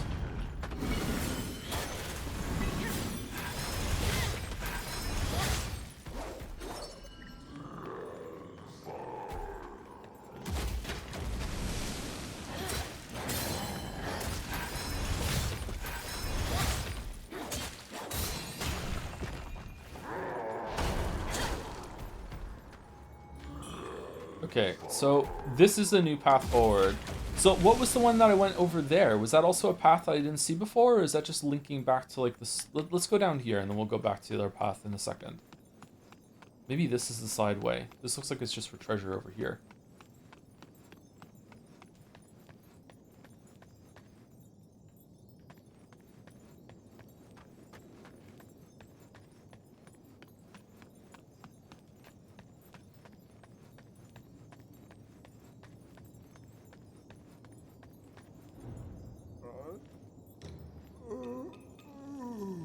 Lustrous red feather. Increases damage dealt with 9 discipline skills are known. How many do we have? We have 3. We need 2 more. Okay, that might be a good one to get. Alright, what's in here?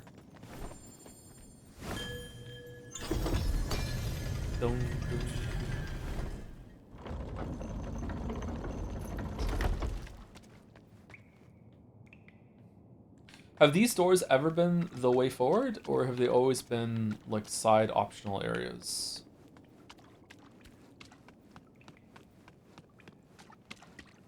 What is better level design, this or Elden Ring? I played neither. Elden Ring has better world design, easily. Level design, this might beat it out for complexity, because it's been consistently that way the whole way through, whereas, like, what are the areas in Elden Ring that are really good level design? Like, complicated paths, lots of things to explore. Farum Azula, Stormvale Castle. Raya Lucaria, not really, but it is pretty good. Like, it's not complex, but it does have some paths. Haligtree, maybe a little bit. I don't know, that feels really linear to me. The Fire Manor is kind of linear too. Lindell's amazing. Yeah, Lindell with the sewers, yeah. They're pretty close together, actually.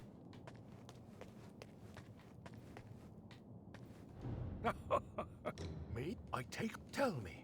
Here further in. Uh-oh. A pity. Tell me. The shop. Off those. Tell me. What? Oh, everything. An old.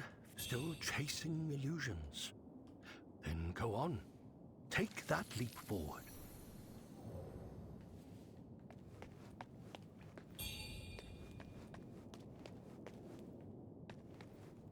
I was cooking, but I just wanted to go back to iframes to say that my brother, when I explained them to him, he said that they are in fact bullshit. This may or may not have been playing a fighting game with him. Yeah, I like iframes a lot now, but learning them at the time was very counterintuitive. Like, despite playing a lot of games, I think it wasn't until Dark Souls 1, when I was trying to play the game without a shield, that I had to properly learn about all the iframes and everything like that.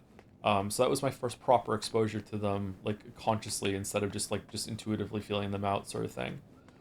Does Zelda have iframes? Does Ocarina of Time have iframes on some of the leaps? It must, right? So I must have understood that like way before, like 20 years before or whatever. But again, not in a conscious way. I end up liking the sewer level in Elden Ring quite a bit on my recent playthrough. Yeah, I like it too. Yeah, Elden Ring has a lot of cool level and world design. It gets back to the heights of Dark Souls 1 IMO, although I don't think anything is better than going through Undeadburg the first time into Undead Parish.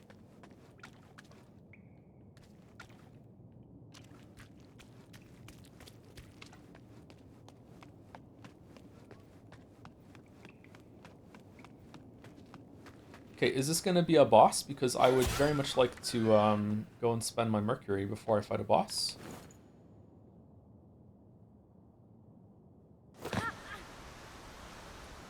We have fallen.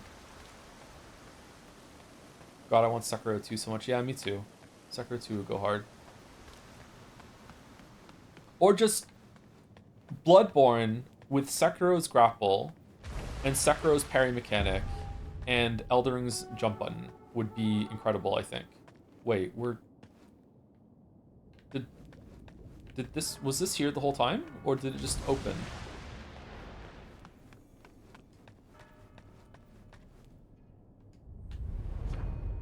I think iframes have been a bit too overutilized central mechanic in games. I really like that Silksong ditched the dark dash and made it more about positioning. See, I really like the dark dash. I liked having it on a cooldown, and feeling out when I can use it and when it's going to be back up again. And yeah, I like that a lot. I do agree they might be overused though. Can we get level 10 sword? We can. Nice. Enhance a weapon to level 10.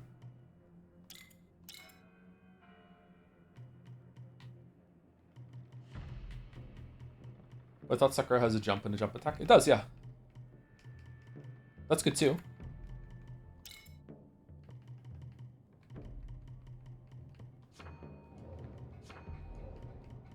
Is it Path of Exile? This is very much like Path of Exile, yes. In this tree. Very overwhelming. If we go over here, I think we can unlock some more stuff.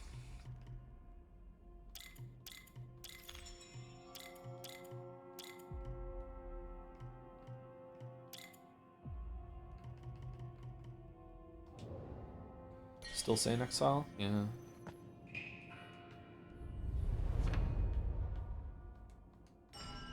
I like iframes though. I think they're fun. Thank you, Licken, LICQN, for the 30 months also. Thank you. Hopefully I'm saying your name somewhere close.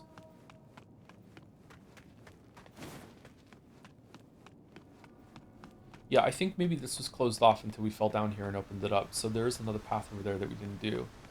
Okay. All right, let's keep forward. Let's go forward, though. I'd like to get out of this area. We've been here for too long. This is really cool.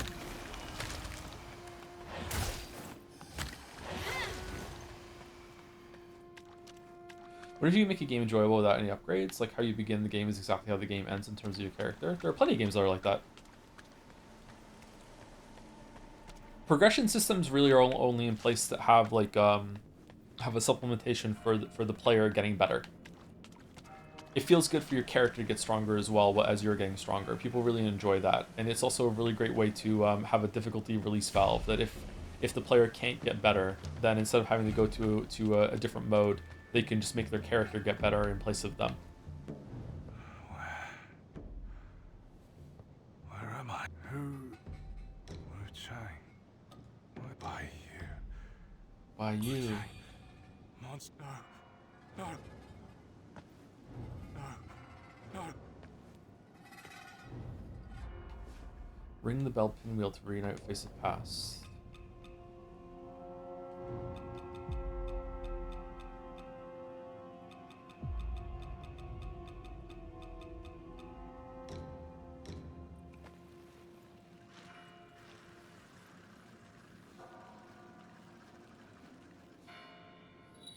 I really love the birthday present you gave me, sis.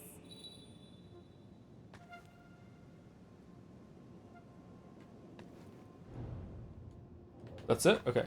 Sometimes you get an item. Alright.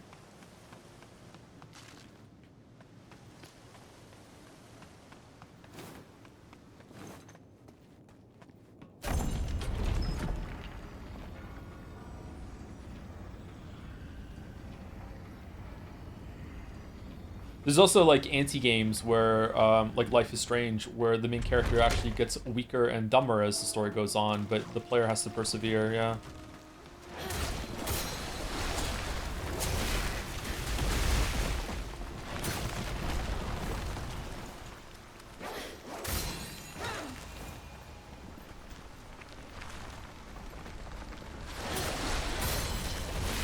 What was the thing we did, Sareth? We did a game jam together.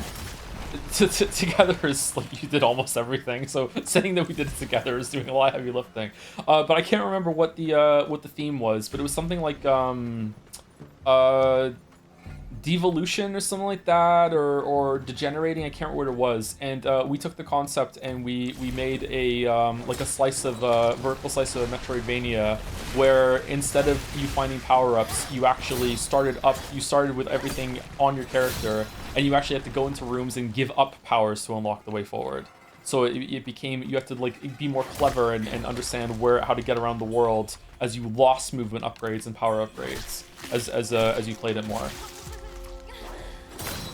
I don't know if there's like a full game concept there, but it was a fun experiment that we did.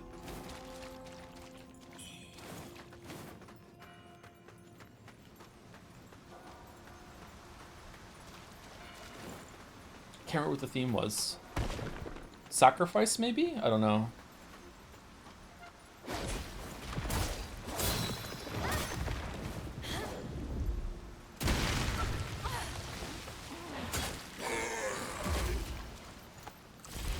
The pathological museum is winning. Sure.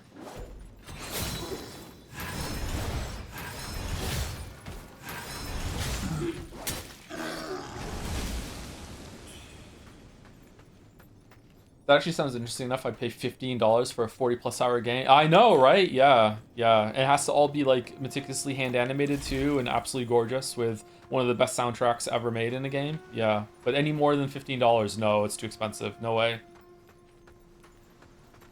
That's the going price now.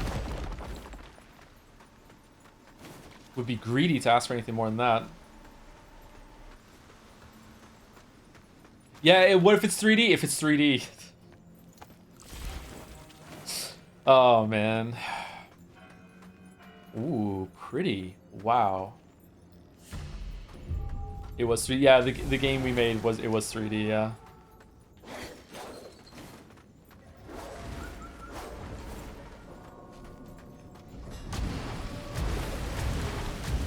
That was a fun experience. I went and played. I don't know how many games I played in that game jam, but I went and played a bunch of them. I left comments and everything. It was fun.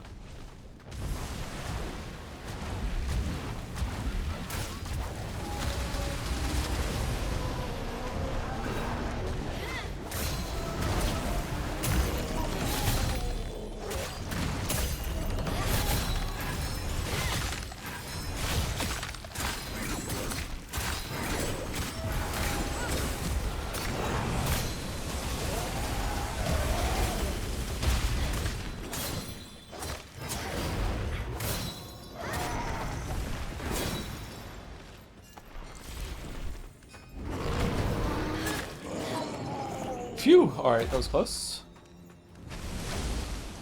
Every game is 15 bucks if you're patient enough. Not Nintendo games.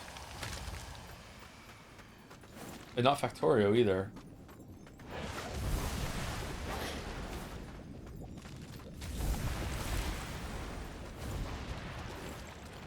I watched all these streams, but man, from what I've seen, massive props for enemy variety. Yes, good enemy variety in this game. Good level variety too.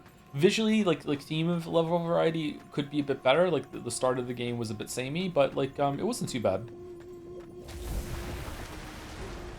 Yeah, it's had really great enemy variety. Game kind of slaps, not gonna lie, I like it. I guess it goes to show you how much Souls fatigue there is in a game that's this good and is doing this formula this well. Is like, even for me, I'm like, yeah, I'm enjoying it, but it's not like, whoa. Like if this came out, I don't know, 5 years ago, I'd be like, holy shit. But now it's like,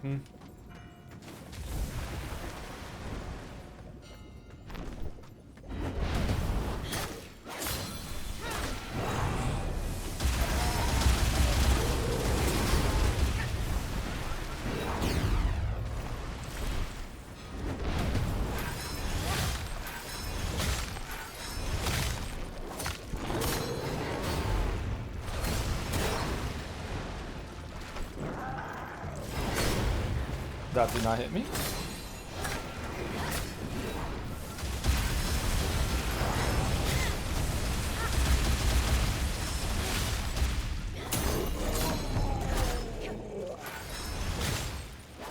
No, hit it, okay.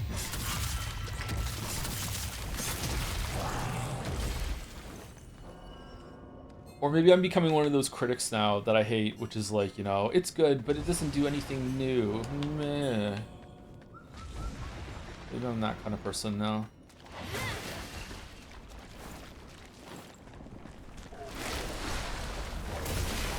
This kind of feels like what Lost Izalith should have been in Dark Souls 1, huh?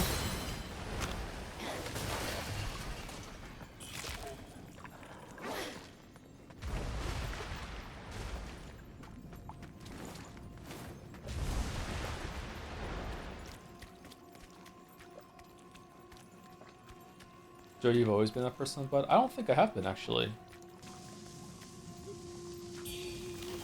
Lustrous Red Feather. And Avian Tear. What's the Avian Tear? Contains 100,000 red mercury, also grants maximum madness, prevents madness loss for an extended duration. Wow.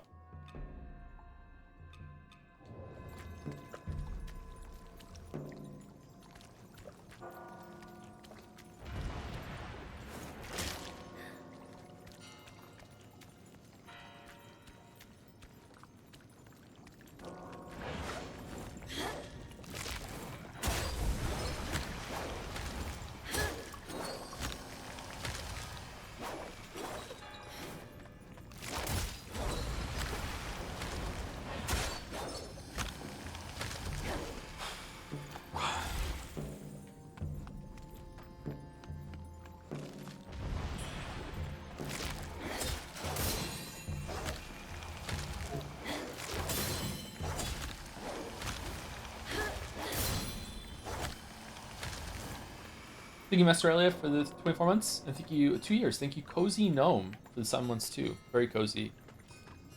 Not reading messages, sorry.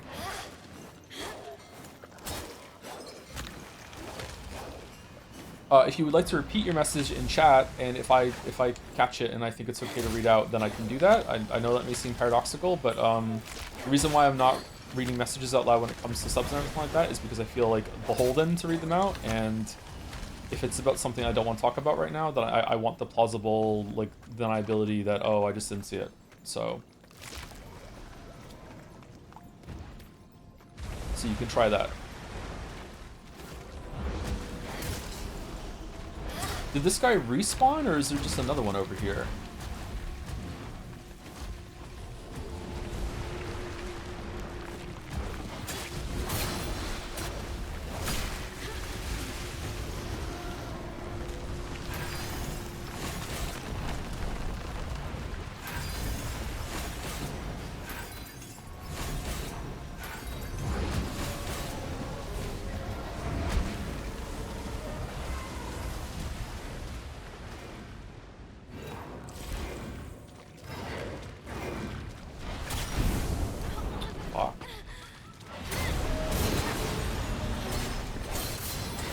No, fight him. Don't fight me.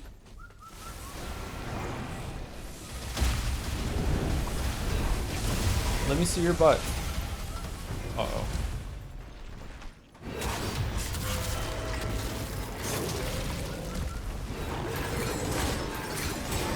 Oh, we're done. Okay. Thank you, Quick Marco, for 3-6 as well. 3 years. Thank you, Quick Marco.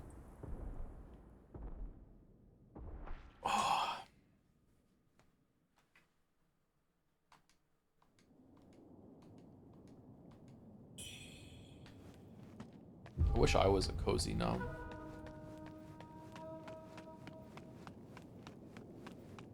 You know what I haven't had in ages? I haven't had a bath. It's been years since I've had a bath. I would like to have a bath. I've had showers. Again, when I say this, people are like, wow, you must stink. I've had showers, obviously. I'm a very clean person. I want to have a bath. I used to lay in the bath and read. The problem with having a bath, though, if you really need a bath, is that you're just kind of just laying in a pool of your own dirt. So you really should have a shower before the bath.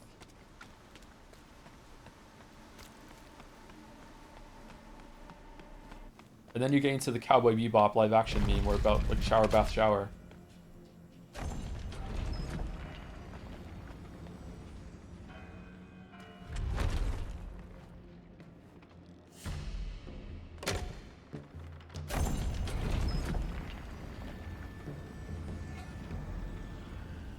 You ever sick with the flu or something and you get into the bath and the warmth just like runs through you and you're just like, oh, it's like, it's almost worth being sick. You're like, oh my god, I feel so good right now. It feels so nice. What if you could bottle that?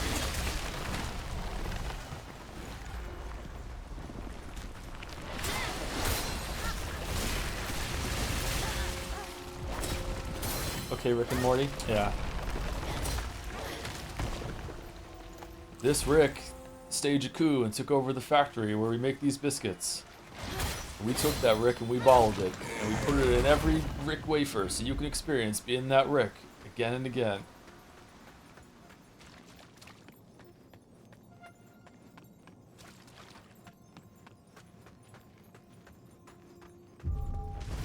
Okay, so this is a very large area.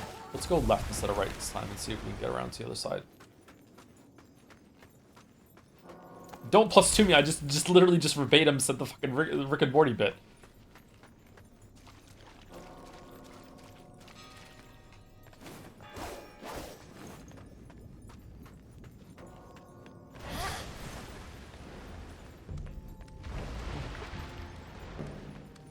Nice reference. Sick reference, bro. References are out of control. Remember that period of time when almost all humor was just making references to something? That was a dark period of time for nerd culture and the internet, huh? When did that end? Yesterday?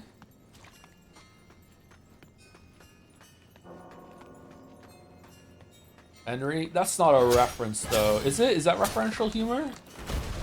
It's just a meme.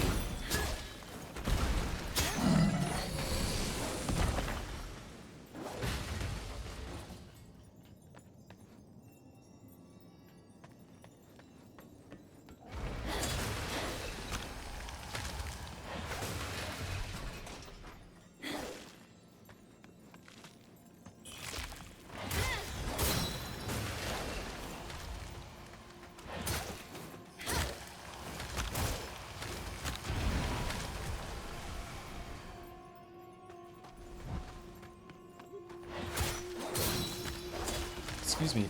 I feel like I should have found my bloodstain by now. Why have I not found it? One must heed the teachings of the primordial deity to unlock his gate. Huh? Speaking of outdated humor, have you seen the Avengers trailer? Yeah, I didn't see much humor in that.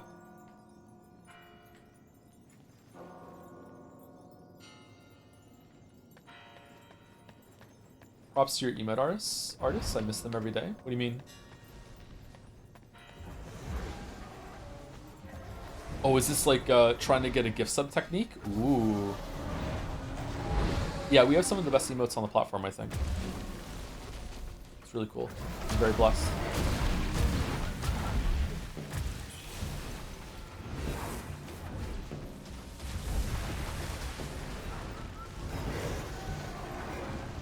True. With your own emote. What a flex.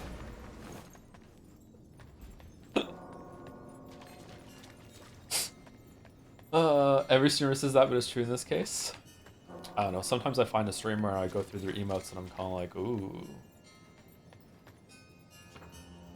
Can only be opened with Soulbird Shard. Left Soulbird Shard, right? Huh?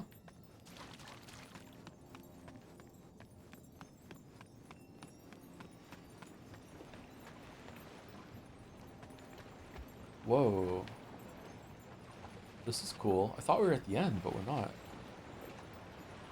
There's that whole room that we didn't go through earlier too. Shit.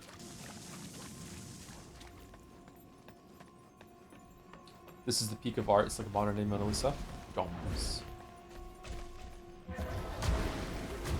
Found some screenshots of the jam game. Remembered how I had to scramble to make variants of so many of the level pieces because I saw levels you were making with them. Yeah, I started. I remember you were really surprised when there were like floor pieces that you made that I turned upside down and started using them for the ceiling, so the room looked different.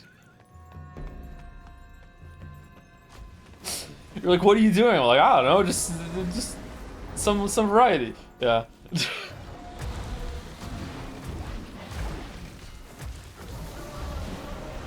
That was a fun time. You can post it if you want, Sarah. I don't know if you want to, by the way. Like, you know, just pretend that you're not hearing me if you don't want to. But like, yeah.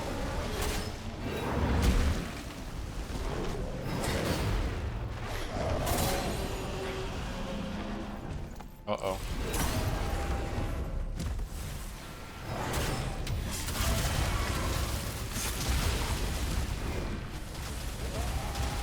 Mean.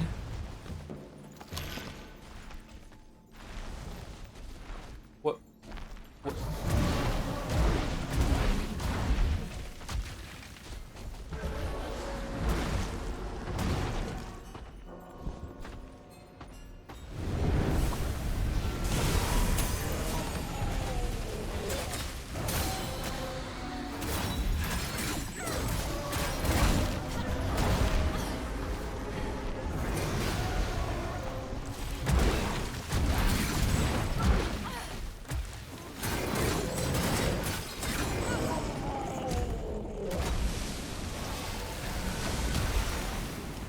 Double kill.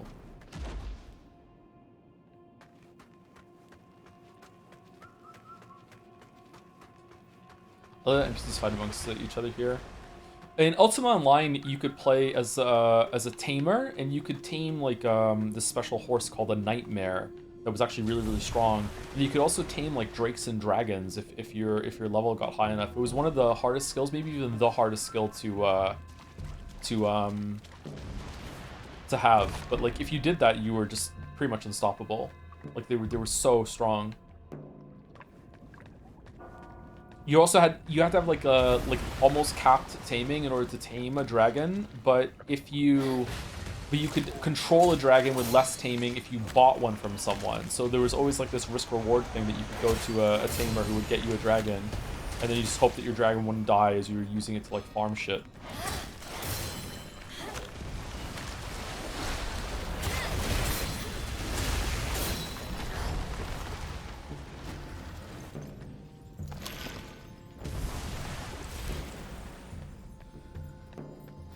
No confirmation anything after 007. Yeah, we might do the Doomed Arcade DLC. I would like to do that, but we also haven't done the Eternal DLC either. I don't know if I don't know how Shooter would go at the moment, but maybe it'd be fine.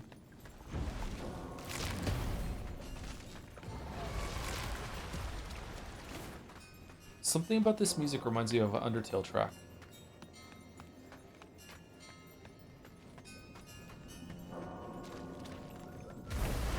What about Control Resonant? When is it out?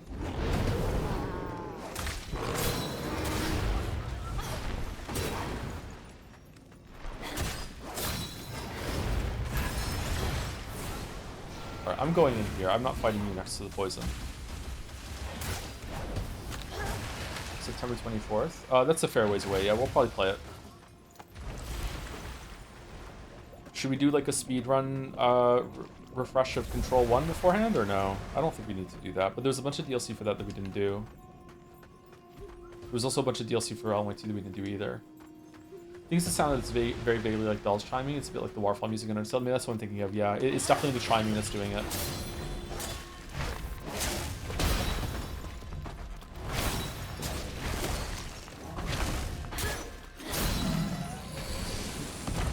And there are a lot of these guys.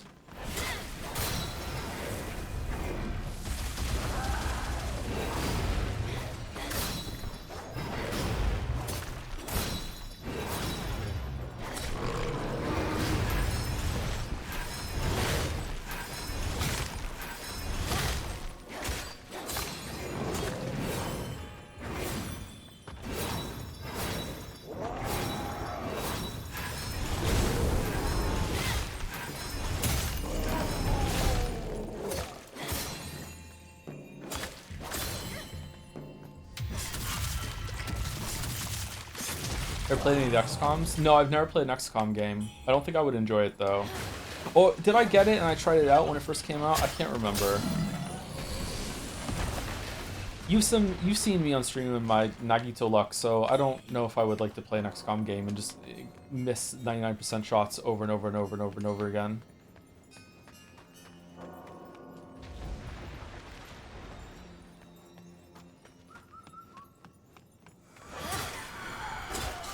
It would be fun to name the soldiers after chatters, though, and see people could get infested. There's only one story DLC you didn't do for Control, and the other is a roguelike mode. Yeah, I don't know if it's worth it to go back and do all that sort of stuff. Playing Quantum Break would be fun, though. I heard that game's kind of bananas.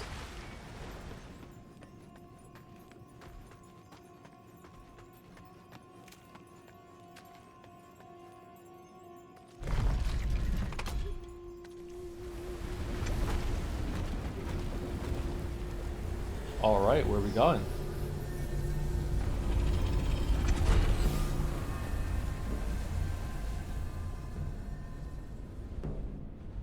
Did you end up liking this guy where might roll for dodging correctly? Yeah, I like it. I've liked it right from the start. Yeah, it's good. I think it's a fun way to reward you staying in and dealing with all of the attacks. However, it's they kind of undermine their own system by making it so it's really easy to get Skyborn Might by doing like just attack combos with your weapon. So maybe they should let you bank more charges or something, or have more ways to spend it that aren't magic. But yeah, I'm fairly limited with my implementation of the system right now, or usage of the system. Sorry, not implementation.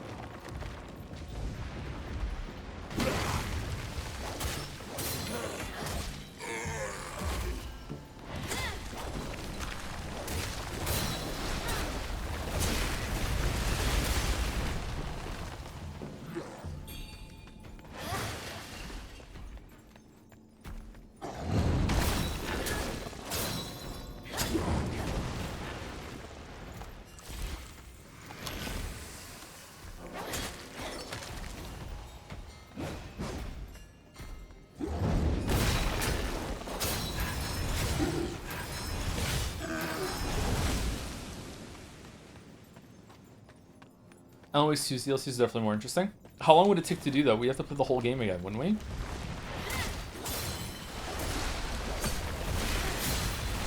And I like that game, but I don't know if chat likes that game enough to do it all over again. Would you? Yeah, there's like one of the DLCs adds like a different route of the game and changes a bunch of stuff, I thought. Going deeper on the spiral.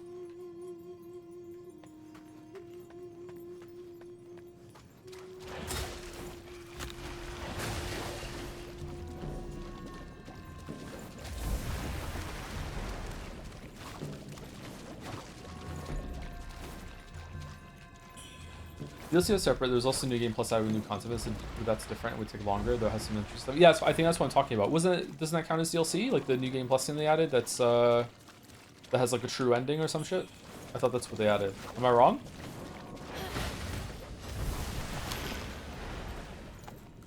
I mean, it's me. I'm usually not wrong. I'm almost always right.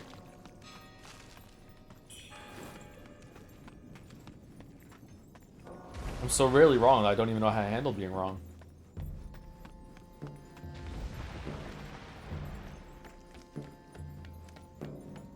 Training was there from the start. Oh, New Game Plus was there from the start, wasn't it? Yeah, was that always there? Huh, okay. I wonder if there's going to be an Alan Wake 3. Or maybe they're just going to make, like, Remedy Avengers from now on.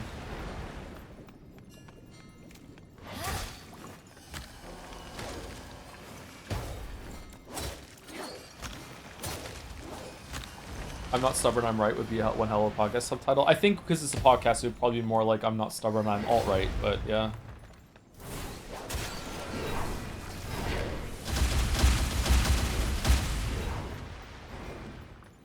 Welcome to the Grift store.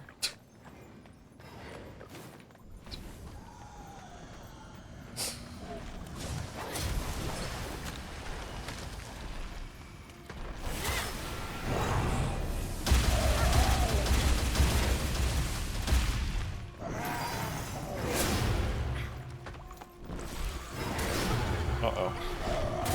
Uh-oh.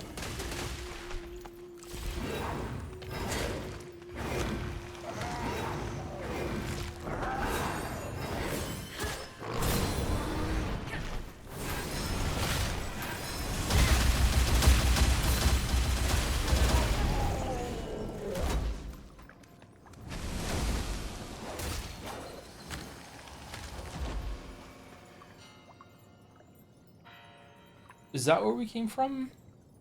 Or is that where we came from? We need to go over there somehow. Is it over this way? Maybe it's this way. You got pivot room. Maybe so that's true, yeah.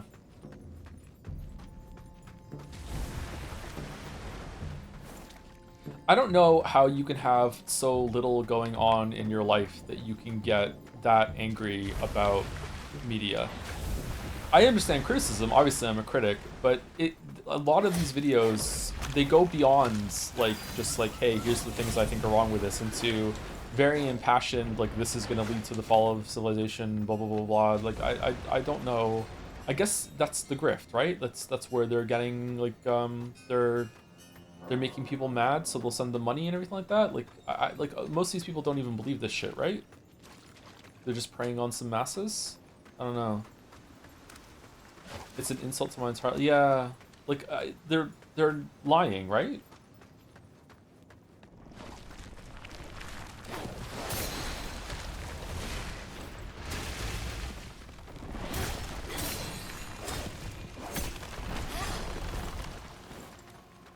Just be a young adult male. I'm a young adult male.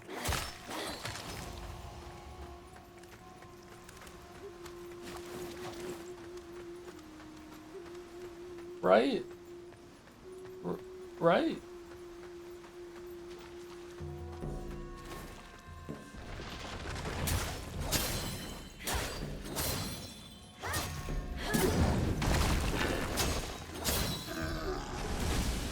Define adult. Oh, we're really starting this podcast. Holy shit. Damn. Okay. All right. Apparently you're all coming with me too. Interesting. All right. So I should take that Kick sponsorship then, huh?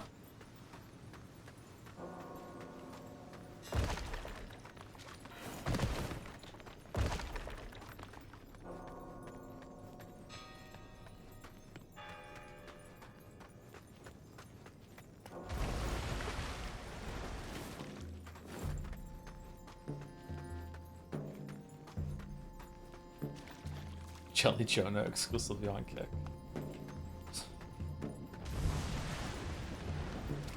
Okay, so there must be a path to the left after we come down here that I missed.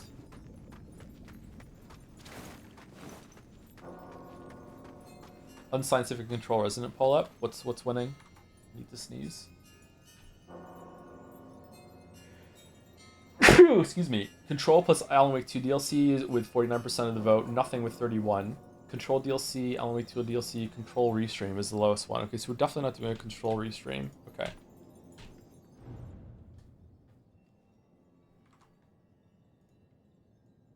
Move my window up a little bit. Okay.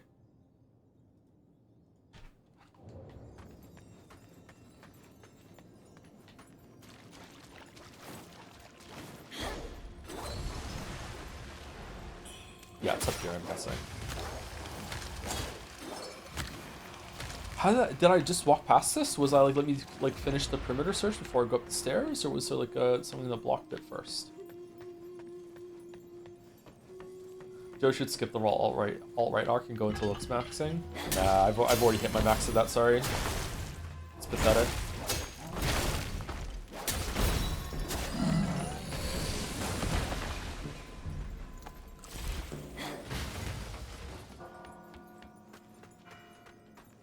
Oh, is this it?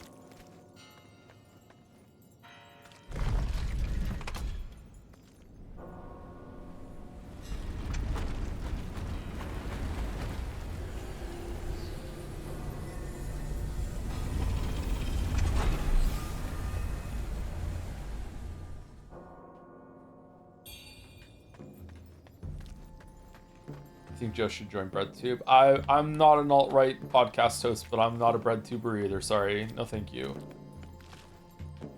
Although I do like some of that content.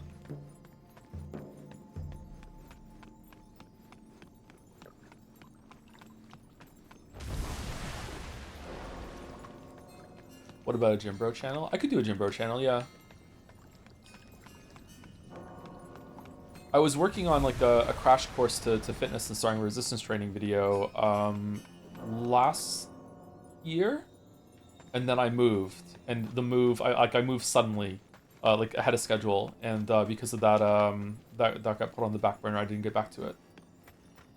There were like 1,000 of those. Yeah, I know, but the intent was that it was for my community, my audience. It wasn't for like to reach more people. It was like, hey, if you're in my audience, you know who I am. This might benefit some people that hear as like as information. When I started going to the gym and resistance training, I started talking about it on stream. There's like maybe a dozen or so people, maybe even more than that, that actually started going as well. So you know, when you're in someone's community and they start making some life changes, sometimes they can kind of like propagate and ripple out a little bit. Find all gates containing benedictions. Oh, okay, so we found them all.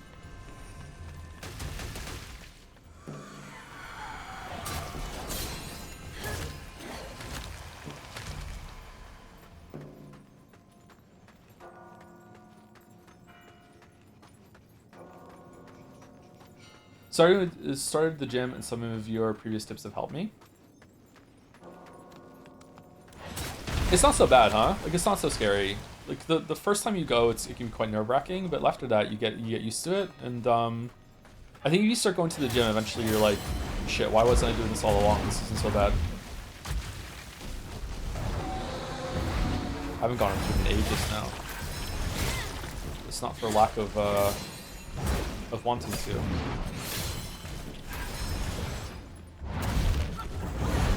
The gym is expensive? Is it?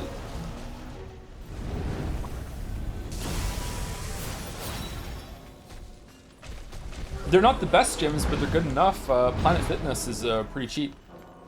I think that's one of the cheapest ones. It's like, what, $20 a month, something like that?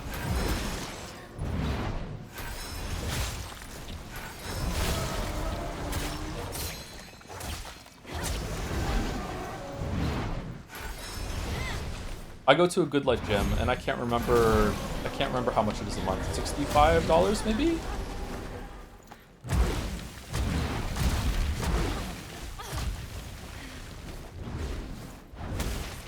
Oh wow, we're getting wrecked.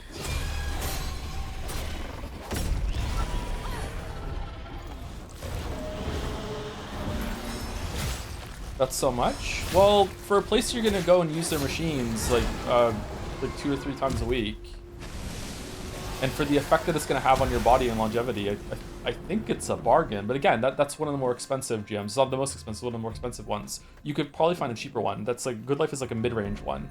Like Planet Fitness, I think, is like half of that, maybe even a third of that.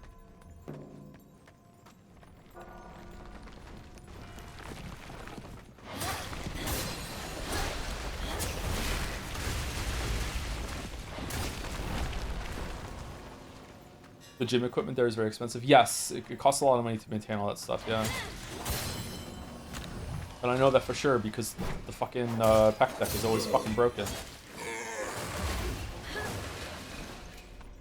Just start doing a routine even at home, starting to be the issue. Yeah, but you're kind of limited on what you can do at home. So I would recommend going to a gym, or at least like learning some more that you can do with some of the machines, so you can feel out what you can, what you should be hitting. I think with a couple of dumbbells and a solid surface, it doesn't have to be a bench, but something bench-ish. You could pretty much do everything except for like lat pull downs, pull-ups sort of thing. I don't know. I don't trust doorways to hang a pull-up bar, but if I did, I could probably do everything at home.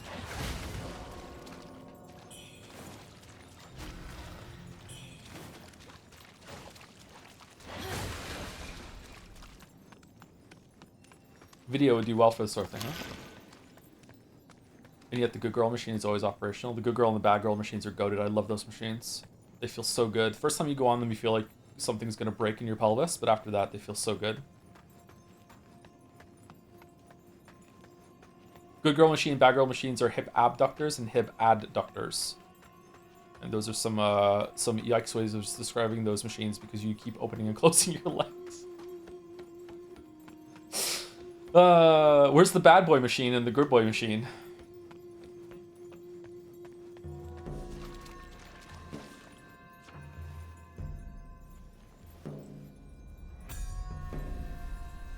The hip thrust machine? Yeah, that could be it. What are your thoughts on gym versus general cardio training? Like going to the gym versus going on run cycling? They're two completely different things. I think that if you go to the gym for cardio, that you're probably wasting your time. However, if you like the culture, if you like the sense of community you get at the gym, then great, go have your fitness. But if you're gonna just go to the gym to do cardio, you might as well just go for walks or go or get a bike, and you can actually cycle in nature in the fresh air and stuff like that. Obviously, if you live in a place that's cold a lot of the time, then yeah, you're gonna be limited.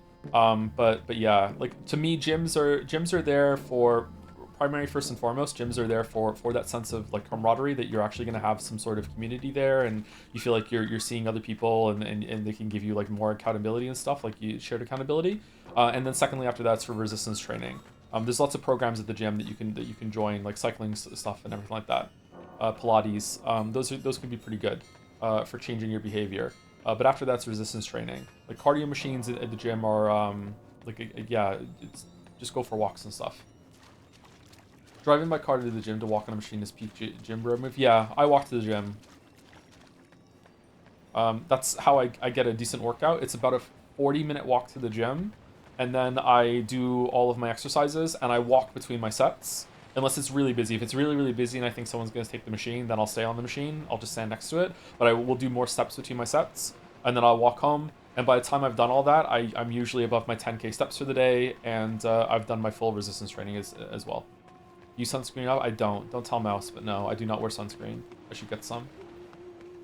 40-minute walk is insane? What do you mean? I do multiple 40-minute walks a day, usually. I love walking. Walking isn't really cardio, though. Walking is exercise, but it's not really cardio. If you're not getting your heart rate up, you're not really getting cardio. So I don't get much cardio. It's one of my problems with fitness, is that I don't get much. My main source of cardio is a rowing machine. I don't go on it enough lately.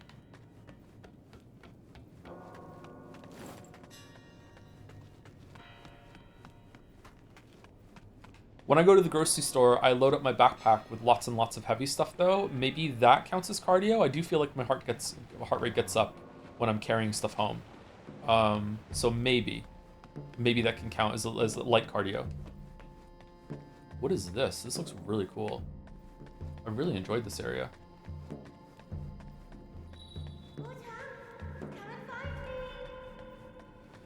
As a fellow locomotion enjoyer, come on, baby, do the locomotion. Do you prefer backtracking the same way, or you came, or making a lap? I prefer making a lap, but it's not always possible. But usually when I walk to the gym and I walk back, sometimes I take a different route home, so it's a little different. Is there a term for kind of low intensity cardio you get from walking? Just extra light cardio? I don't know if cardio is the right word for that. It would just be exercise or just movement, which is good for you. Don't get me wrong. Like if you're someone who walks right now and you're like, wow, now I'm doing cardio, why am I bothering? No, it's still really, really good for you. It's just a different sort of exercise. In the same way that in the same that resistance training is a different form of exercise. Holy shit. Can you ride bikes in Moncton? Yep.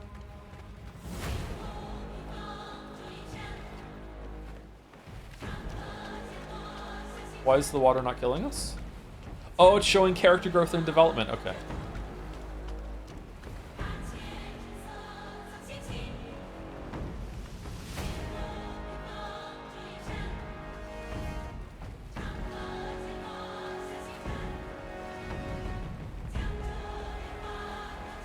The panda hat is just really elevating the sequence right now.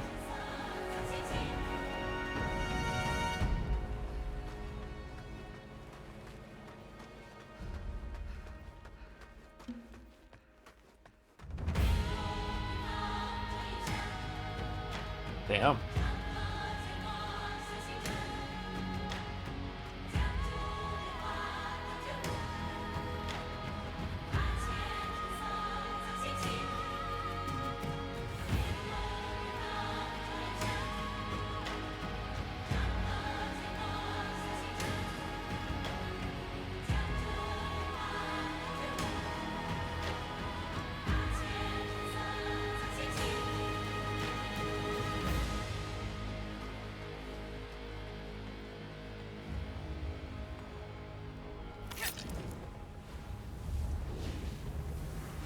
This is the 40-minute walk Joe makes to the gym.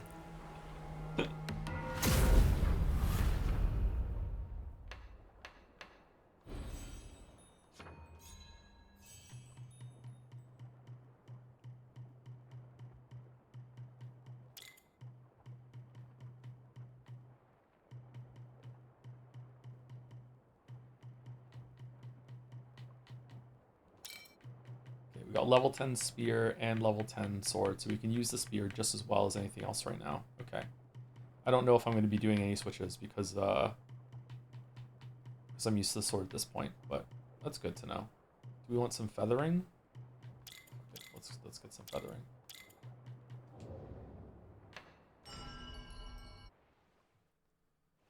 That was a cool sequence. I liked it. Okay, so we're gonna go on break. We're over 2 hours, and I've been singing to myself in my head. I need to pee to the Canadian national anthem for the last 45 minutes. So I need to go and take care of that. So I'll be back soon, and we will see what's up here. If there is some side bosses that I've missed that anyone in chat knows about that I need to kill before this, or else this will lock me out, then we'll see. Yeah. Can we hear it? I need to pee. Really, really badly. I really need to pee. Like that's it. Okay. Anyway, so let me put some boobs on the screen and here we go. We're back. 5 minutes.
Sorry, I'm eating a banana.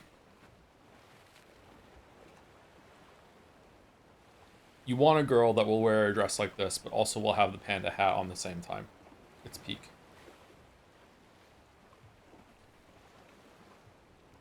Okay, Ben Star. Does Ben Star eat bananas? Is he a banana enjoyer?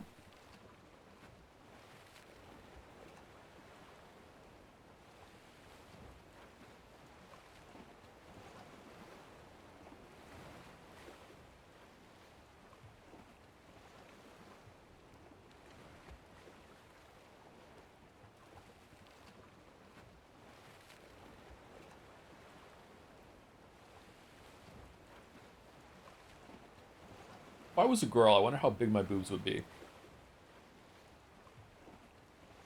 You ever think about stuff like that?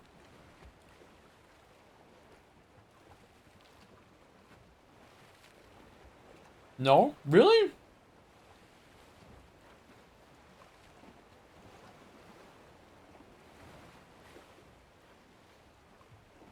How big are your man boobs, Joe? Let's start from there. Pretty much non-existent. I have some muscle on my chest, not a lot. Like sorry, when I say I go to the gym, I don't really look like I go to the gym. At least I don't think so. Like I do okay, but like I don't look physically fit. But I don't really have any. I don't think I have man boobs. I'm a girl and never thought how big my penis would be. Really, never? Maybe I'm weird. Fuck.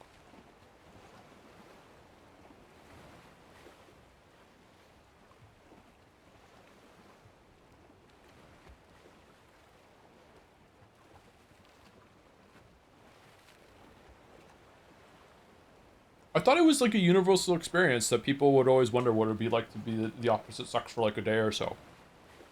Doesn't Madonna have a song like that?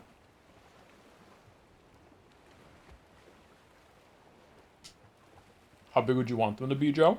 Not that big. Seems uncomfortable.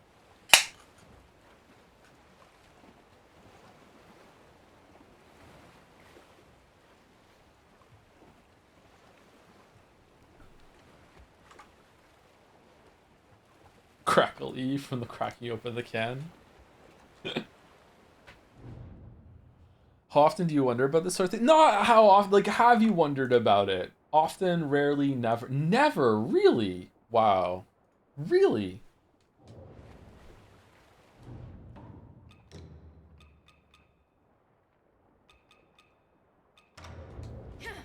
I would absolutely be a girl for a day if I could be.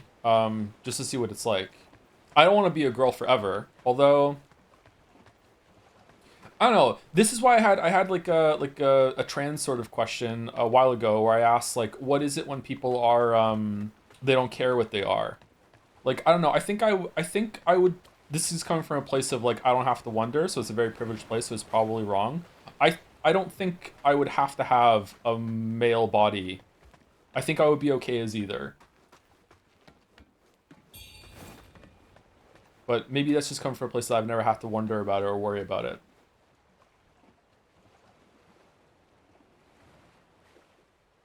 Trans sort of question, Joseph 2010. I don't know what that means, sorry. My mom works as a surgical instrument in a clinic. As a surgical instrument? What?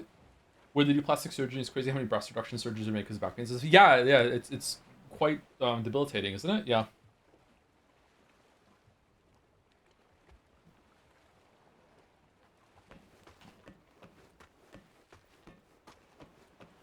Are you the type to go, well, I guess I'm doing this now if you woke up one day as opposite sex? Yeah, I think so. But again, that's coming from a place of like I don't have to worry.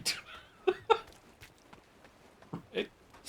So maybe it would be very, very like upsetting, you know? Like if I woke up in a woman's body, maybe I'd be like, oh my god, driver in the wrong hardware. Holy shit, no. Like or maybe it would be like, yeah, okay, I guess I'm doing this now, yeah. I would like to think it would be like, yeah, okay, I guess I'm doing this now. But I definitely understand that not everyone is like that. But I thought it was kind of a universal experience that no matter what you are, you would wonder a little bit what it's like to be the other thing. Like, but apparently not, huh?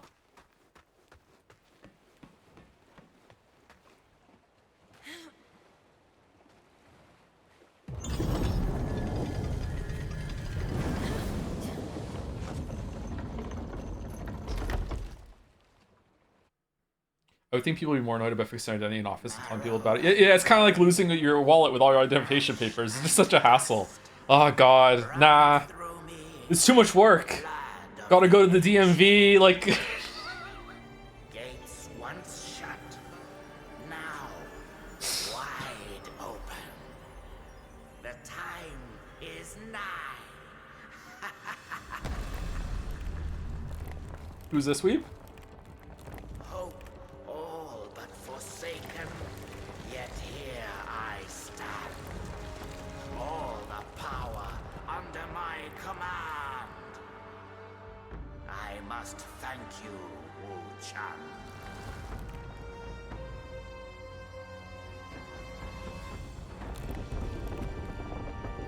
Bro has 2 torsos?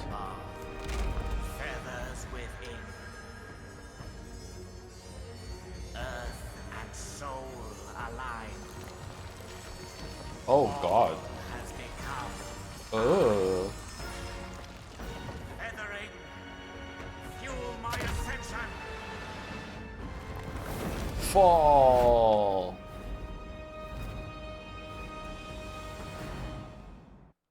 By Zurian, like father, like daughter. You can use a bone whistle to call an ally. You can have summons in this game? Oh, hold on, sorry. Basic weapon buff.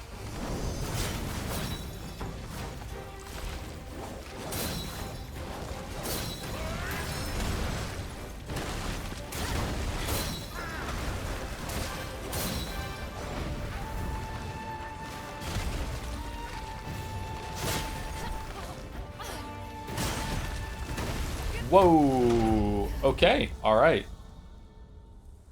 All right. Final boss ain't no slouch. All right. Has a lot of health. Does a lot of damage. Interesting. Okay.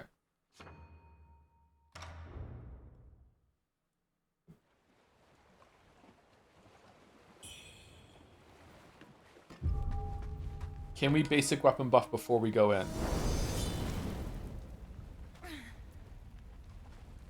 No. Don't. No. Every time, really? No. Really? Marrow and bone. By Zurian, like father, like daughter.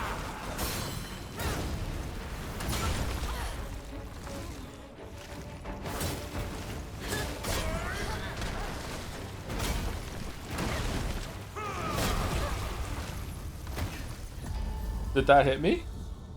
Oh, we're gonna be here for a while. Okay, good. All right, we're gonna get a full stream out of this then. All right. That's tough.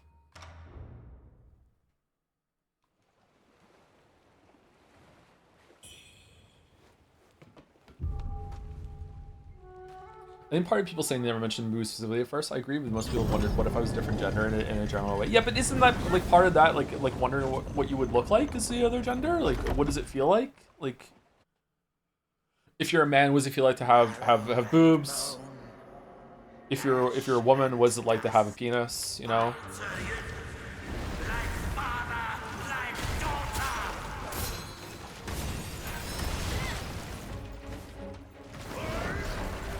I would be as heck. I agree, actually, you would be.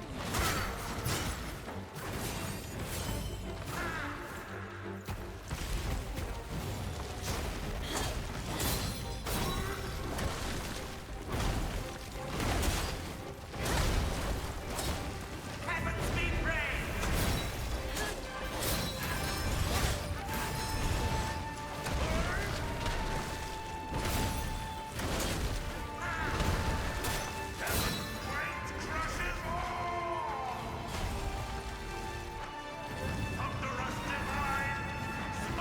Okay, are you coming down or what? No.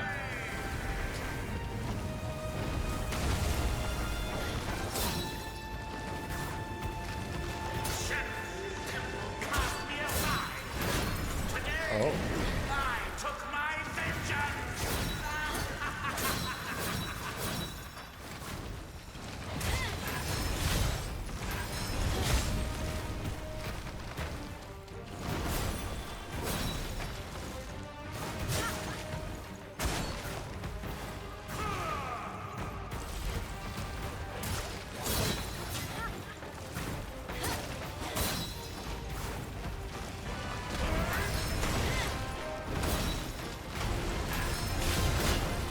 Oh, he turns for that one. I'm dead.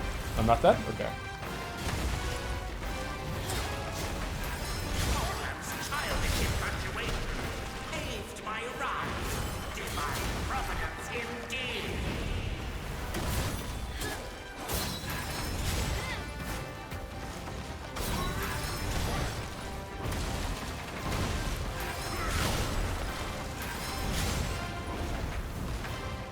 Why did he lose the stun meter? Oh, he didn't. It's just he's just far away. No, he did. He did lose it.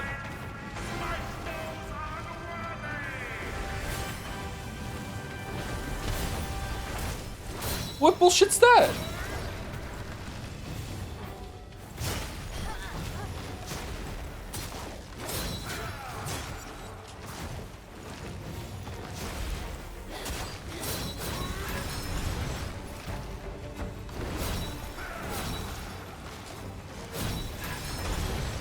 What? What?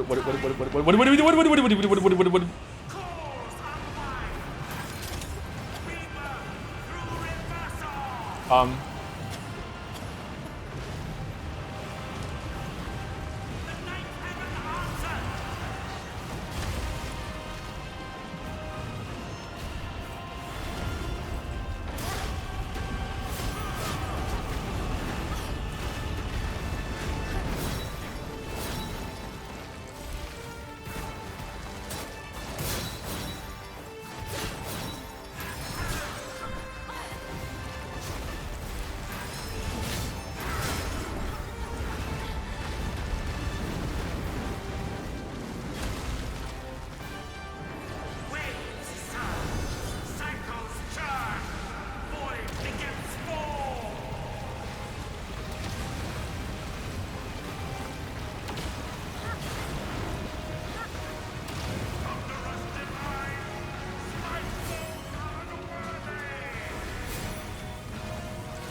Whoa.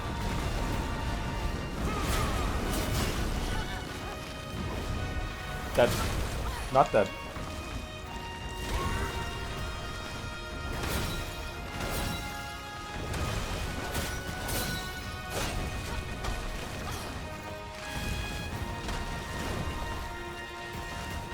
Heavens be praised.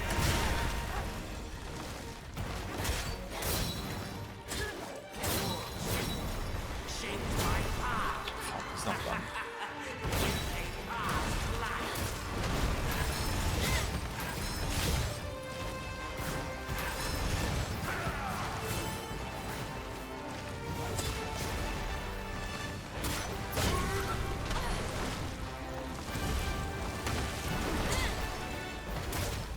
Heavens be praised.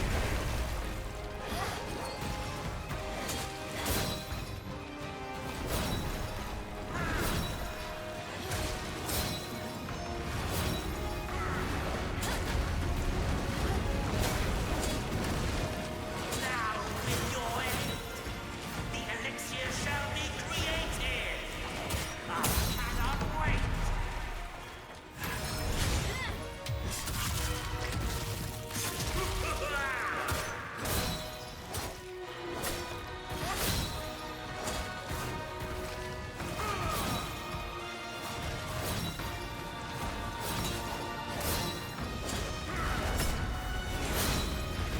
No!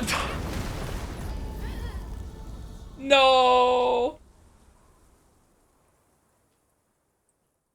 No! No! No! No!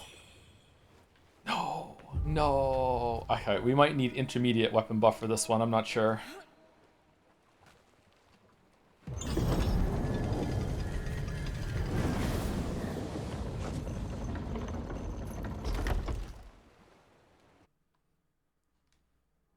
Marrow and bone. By Zurian, like father, like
Uh-oh.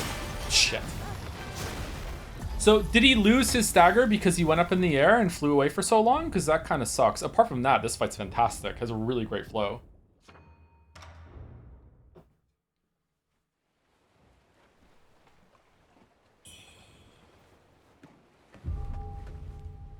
Why is he not using skills? What skills am I not using?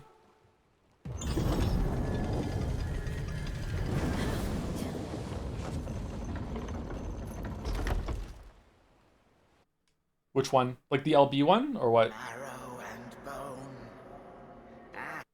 Fine, Surgeon. Like father, like daughter.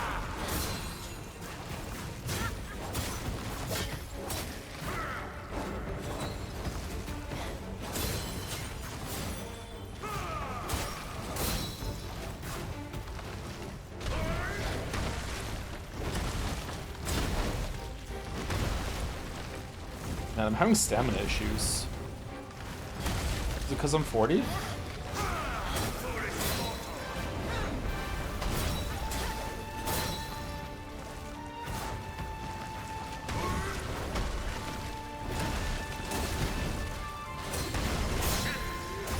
Cast me aside. Today, I took my vengeance.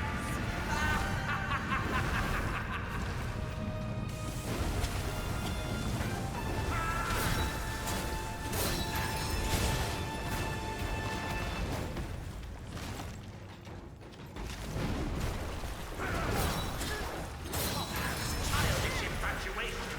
Pains my wrath. Divine providence indeed.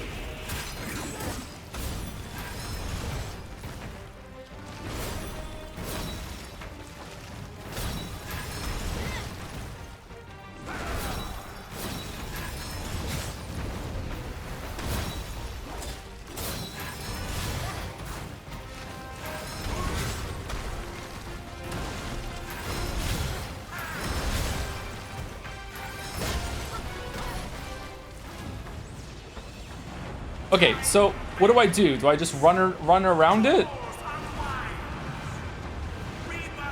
What? Okay, same pattern every time. So left, and then right.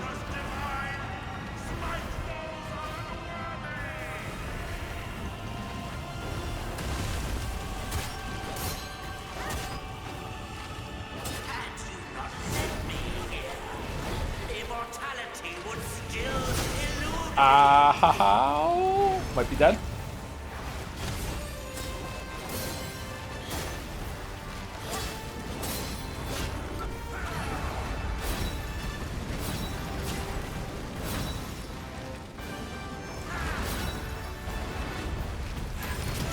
Wow, that was a hell of a long chain. Oh my god, that went on for so long. I was trying to back off the heal and he just kept attacking with the orbs and shit too. Wow, that was a long chain. I think that the LB skill does more damage than the charged RT, but it takes longer to go through. So I think I'd rather just keep using the charged hits. But beam attack hits like a truck, yeah. The one where he stabs forward, it's pretty easy to dodge, but if I'm healing or doing something, I'm gonna get hit by it, yeah.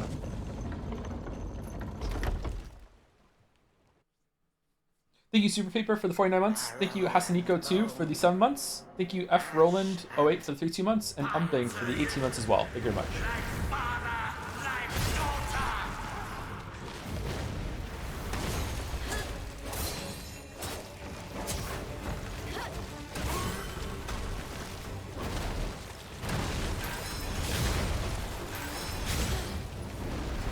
Wonder if LB does more stagger damage though, because it feels like we're on a timer. If we want to stagger him, we have to stagger him before he does this sort of move.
knocked down, get knocked down, get knocked down. No, you. All right, so let's just run to the left and keep running to the left, and then we just keep running to the left. All right, easiest move in the world. Okay, cool. All right.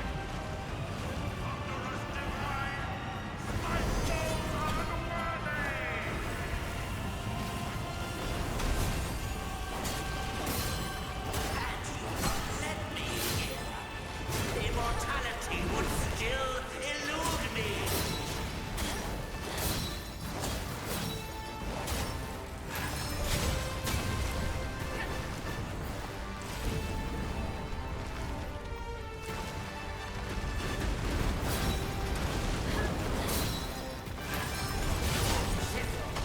Shaped my path.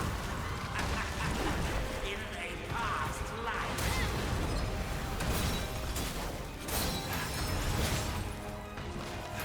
Now, with your aid, the elixir shall be created. I cannot wait. Heavens be praised.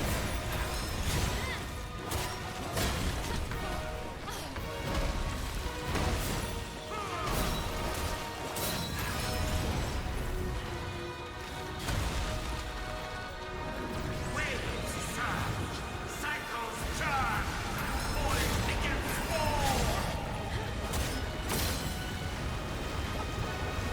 Heal, heal, heal, heal, heal, heal, heal, heal. Why weren't you heal?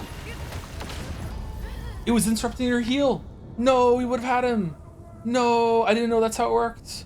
No. Okay, well now we know. That was so sad. It is, yeah. I thought I could heal through it, and I couldn't.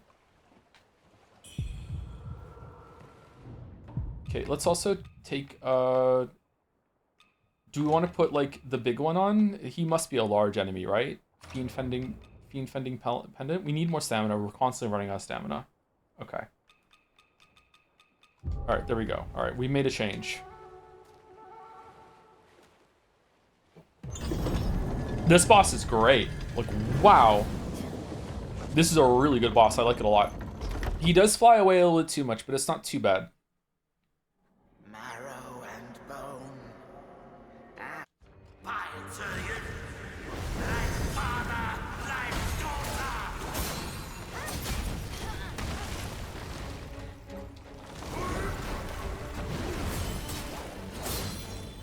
How much more damage are we doing now? A lot?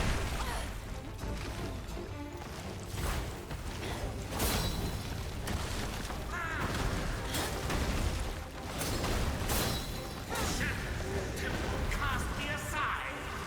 Today, I took my vengeance. Am I meant to know who this guy is, by the way?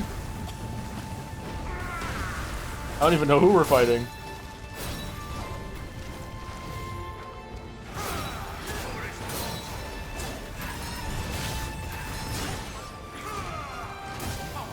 Childish infatuation saves my rise. Divine providence indeed. Oh, wow. We're doing so much more damage with the Fiend Pendant on. Holy shit. What a buff. Fucking fragile, but not that fragile strength. Holy shit, he's fucking phase 2 already?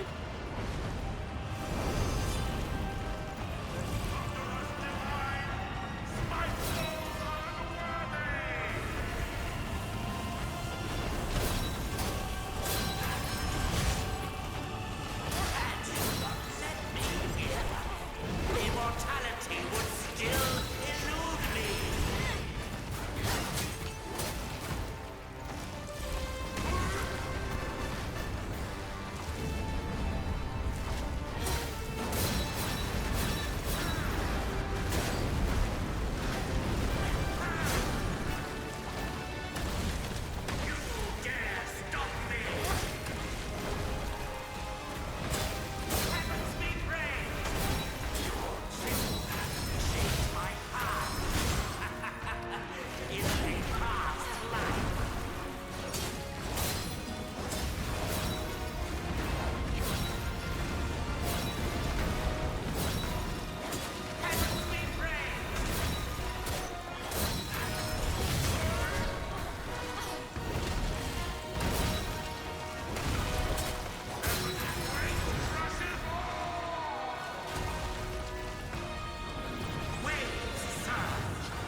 Excellent boss.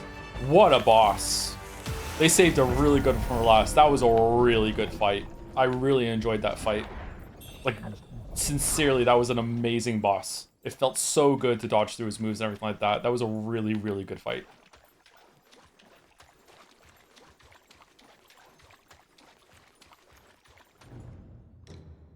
Did we get a new sword? It's a one-handed sword. Wonder what it's like to play this game again with different weapons and learn them all. I didn't engage with the weapon switching much at all. But I'm okay with that. Like, this is how I like to play games the first time through, is to be more focused on like a more limited set, and I'll learn more as I play it again. Better than Igon's final boss? That's not fair. That's not fair. Let's not pit two bad bitches against each other, okay? That's not fair.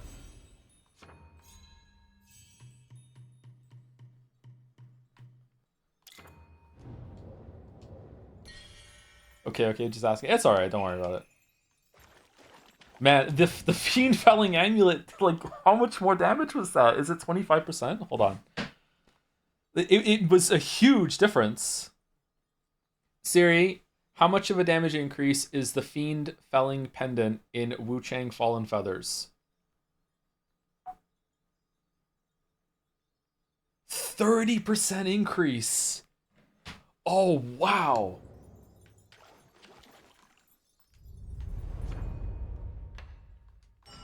That's so much.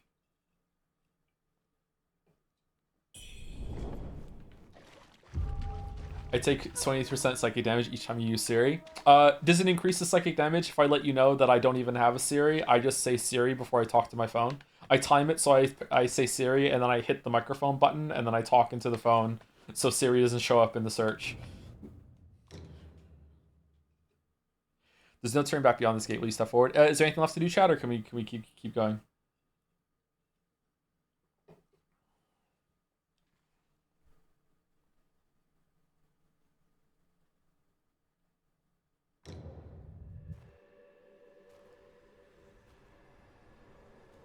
Grandpa, take me home. Grandpa, take me home. Grandma, take me home. Grandpa, take me home.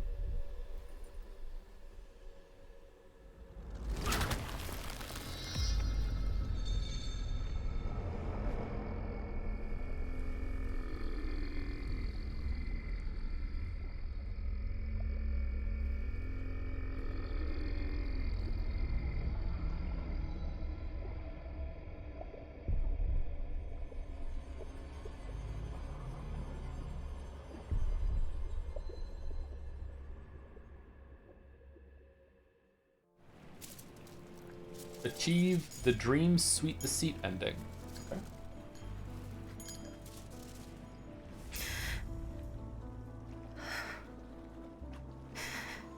Joe, who's cuter, Wuchang or Eve? Don't make me reveal how bad my taste is, please. From this day forth, our union shall be unbroken.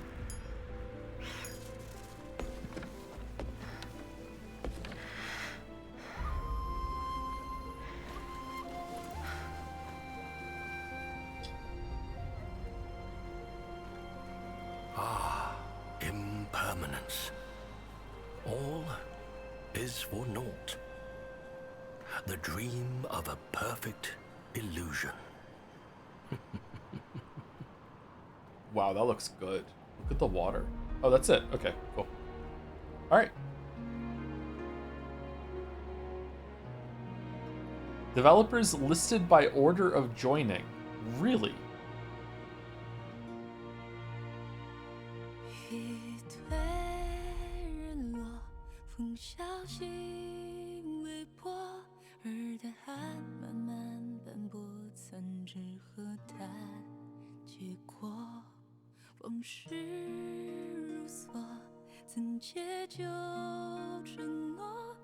Oh, the boat's not moving. NyQuil. 风车声索索，光阴如昨，世事本难测，没有如果。欲求 Now that this is over, she can go back to just being an ordinary person. 剩下终是火，只做离歌，故梦皆不舍，世人终成错，念念不忘，飞蛾扑火，难弃难可，追成心魔，无人敢蹉跎，明知不可，但求片刻，最是生死离合。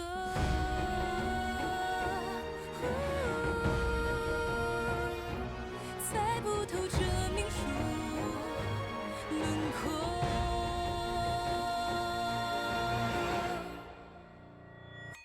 空听闻回响，与岁月微扬，月圆却 Is the boat moving, or are we just getting further away? 感受冷下，潮落潮涨，潮痕映流光，又何必一生去拼旧时的伤。 It's a Bond song. 虚妄，因果中有常，生死两茫，执念成王，难却难了，聚散梦一场，断念别相忘，算尽时光，数尽跌宕，万般化作一生命运无常。所想不用 Kind of digging it.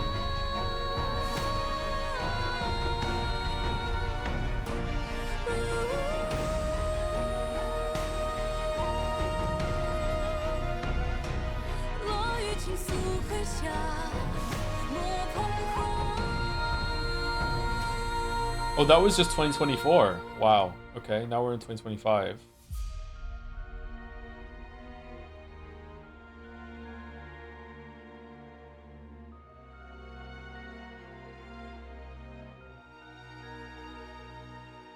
不必不躲，不分不辩驳，蒲公英落，因果 Okay, who are all these people? 对错，人间烟火， What did they do? 冷酷罢了，可知为何？是我。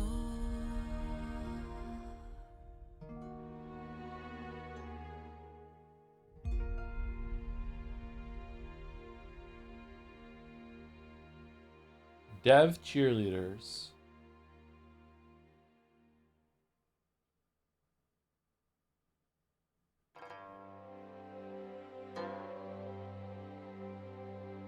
Oh, now we have normal credits. Okay.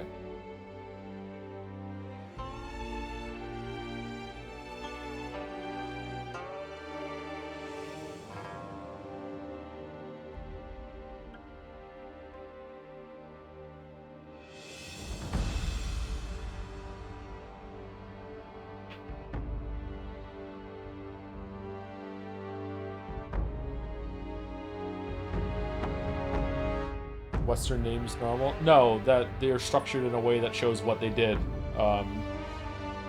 instead of by year with no other tag. Interesting, just never seen that before.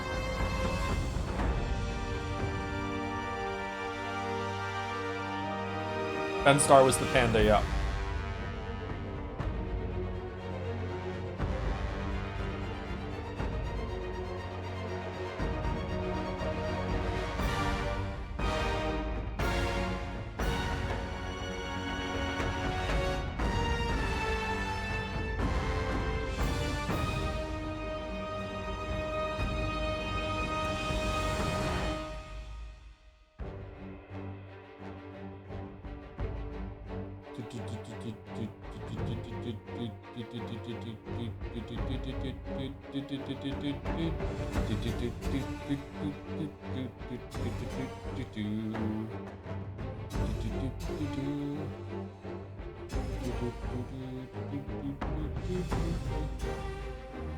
Do you sit through every credit?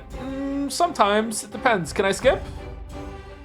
Is there a post-credit scene? Can we hit a button and go, or no? When I'm at the movie theater, I usually sit through the credits until the end, yeah.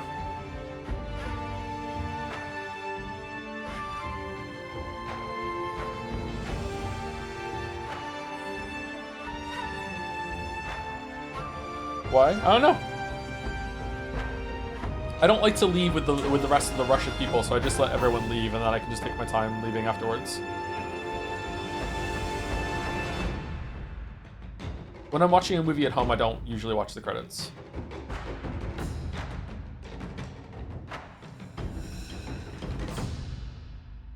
Hit slot.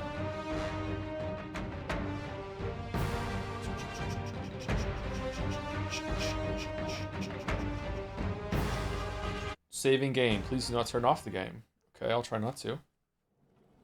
How did we not find a fourth sword?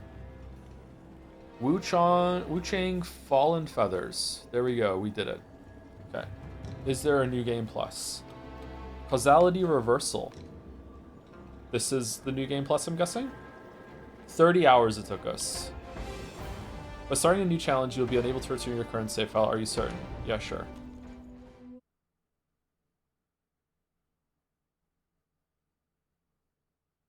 Yeah, I like it when they change the menu screen. I do too, yeah.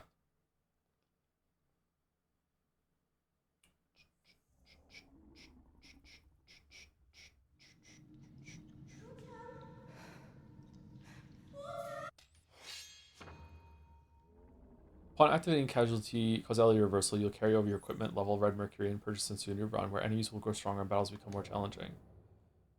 This is the armor set we started off with last time, right? I think I remember. Red Mercury spout.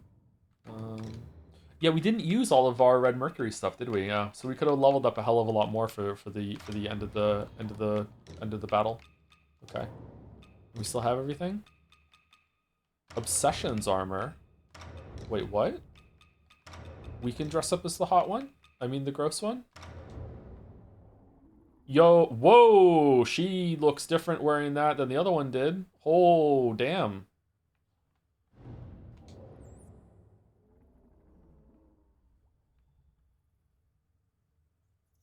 That doesn't look comfy, does it? Oh, Alright, I guess it is a Gooner game after all.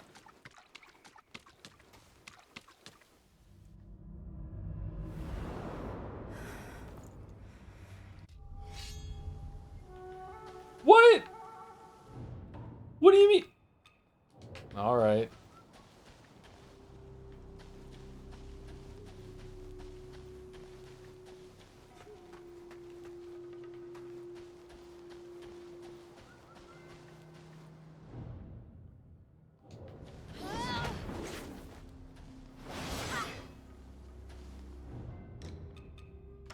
So disappointed. No, you. No, you. All right, so let me take my headset off and talk about the game for a little bit. Before I forget, thank you to Mystery Deco for 20 months, and thank you to Collusional Delusional for 34 months as well. Thank you very much. Not reading some messages still. Sorry, I keep repeating it, but people are coming and going as we go through. All right, so I think the game was really good.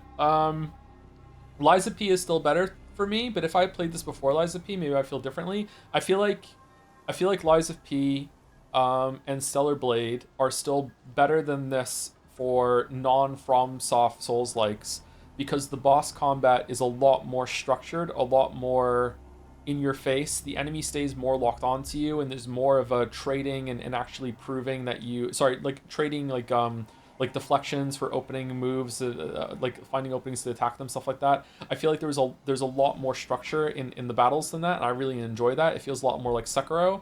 Whereas this game feels a lot more like Dark Souls 1 and 3, in that sometimes you will dodge at the right time and the enemy will just yeet themselves off into the abyss, attacking air while you get to wail at their back. And there's, that's not bad. Like, you can still capitalize on that, but it makes the boss combat feel a little less structured to me. It feels a little bit looser, that sort of thing. So I just prefer the boss combat in Stellar Blade and Liza P over Stellar Blade and Sekiro, that sort of thing. That said, like it's still good. Like especially that last boss, there was plenty of bosses that had a really good flow state. Some of them we killed pretty quickly, and we didn't really get to see a lot of the fight. So I would like to like ideally I'd like to play it again and go through New Game Plus and really dig down and try to use a lot more of the systems that I did before, because I feel like the weapon switch system is something that I would enjoy, but I just didn't use it because I didn't really want to. I want to learn the boss move sets instead. So I think that would be pretty fun. So there's lots of options. Like someone in chat is saying Clash. Like there's Clash. There's the Veil Guard on the spear. Apparently there's a Clash on the dual swords as well. There's the main weapon types and being able to use two of them, switch between them, seems pretty good to me, and I'd like to try that some more.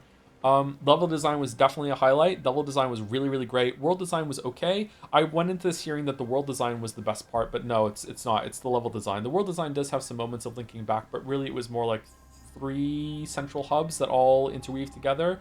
Like 3 very large levels with sub-levels on them. The jungle was the best level, I think. Then the last level at the end was really complicated and it was really cool.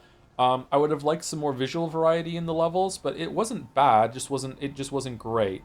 I like the change up between, like, instead of it being like Dark Souls 3 and Lies of P, where it was many levels that you only stay in for, like, I don't know, 45 minutes, half an hour. It was fewer larger levels that you stay in for an hour, maybe even 2 hours, trying to explore it all. Like, we didn't even find everything. I like that. I like that change up. The level design is definitely the best thing this game does. It rivals FromSoft for their level design. It's up there with Bloodborne and Dark Souls 1 and Dark Souls 3, and to some extent Elden Ring. Like really great level design. World design is not bad either, but it's no slouch. But like the level design was definitely, like, if you love these games and you love Souls games, this is definitely worth playing just to see the level design, because it really was that good. Enemy variety was fantastic. It fell off a little bit toward the end with a lot of the same big enemies being repeating back and forth, but there was no area where it was just all repeats all the time, so that was pretty good. Again, combat was not bad. It's not like combat is not as good as some of the other ones, but it definitely wasn't bad. It's definitely better than Code Vein, definitely better than Ashen. It has its own sense of identity. The quick dodge, the Bloodborne kind of dodge, where you're chaining these together and you get rewarded for it by getting stamina charges and stuff, is a really great idea. Wish I had thought of that before playing this game. It's really great. Like, yeah, it has a lot going for it. It just is a tiny bit looser than I would like compared to like a Sekiro sort of thing. But yeah, really good game. Definitely around an 8 out of 10, maybe a little bit above an 8 out of 10. I'm not sure, 8.5, something like that. It's in that area. Really glad I played it. I do think that I'm feeling a little bit of Souls fatigue right now because I feel like this should be higher to me. But yeah, for no reason at all, let's put the outfit back on. So look at her boobs, right? Look at her boobs, right? And now we put this on. Are the bandages binding her? Like, they're so much bigger now, right? Look. Luke. It's gotta be bigger, right? What about her butt? Okay, there's her butt. And then we put this on.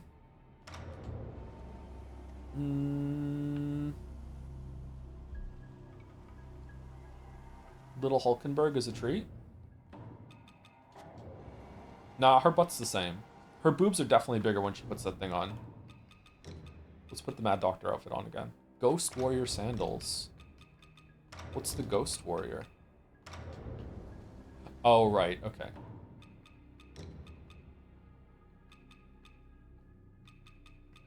I like the Mad Doctor one. That was the outfit that we picked, and we had it on for a while. We liked that one. And also the panda.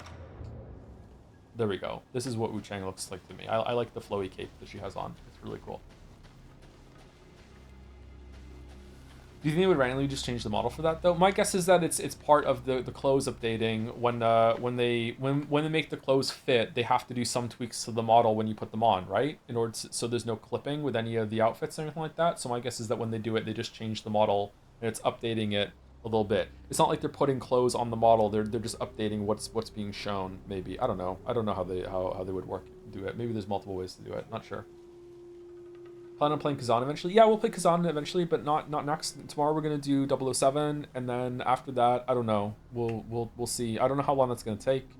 Forgotten City on Saturday. I don't think I can do funny voices, so I don't think the Greatest Attorney is gonna be for a while. But maybe if after 007, if I feel up to it, we can finish Greatest Attorney, and then we can see what we're gonna play after that. I wouldn't mind doing Kazan soon. Short stream state. Yeah, I think we might be done. Unless someone has a good idea of what we could go do right now real quick. We could do like a Mugenics run, or we could do Slay Aspire 2 run, but I haven't played those games in a while, so it might just be good just to finish early and then we'll come back tomorrow. It was a bonus stream today anyway. Have you played the Cyberpunk DLC? I have not played the Cyberpunk DLC, no.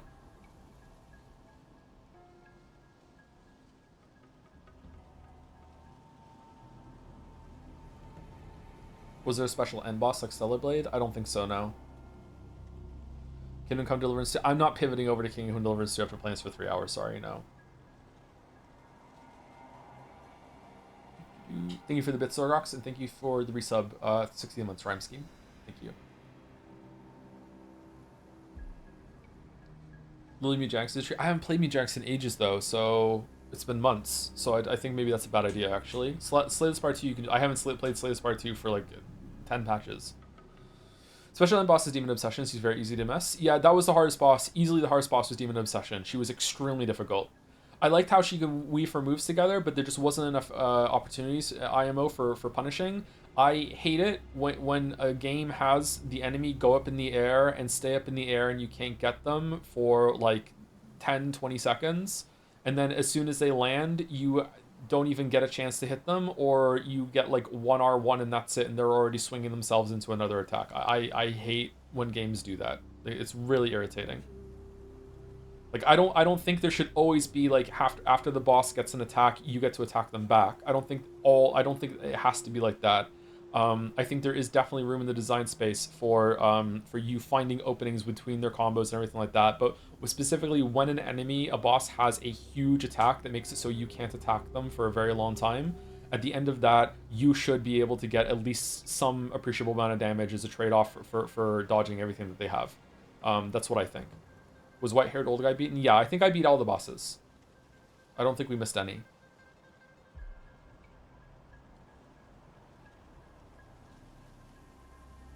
We could always do a video watch along. I don't want to do a video watch along, sorry. I don't know if I can solo a stream right now without like a game to play or something like that.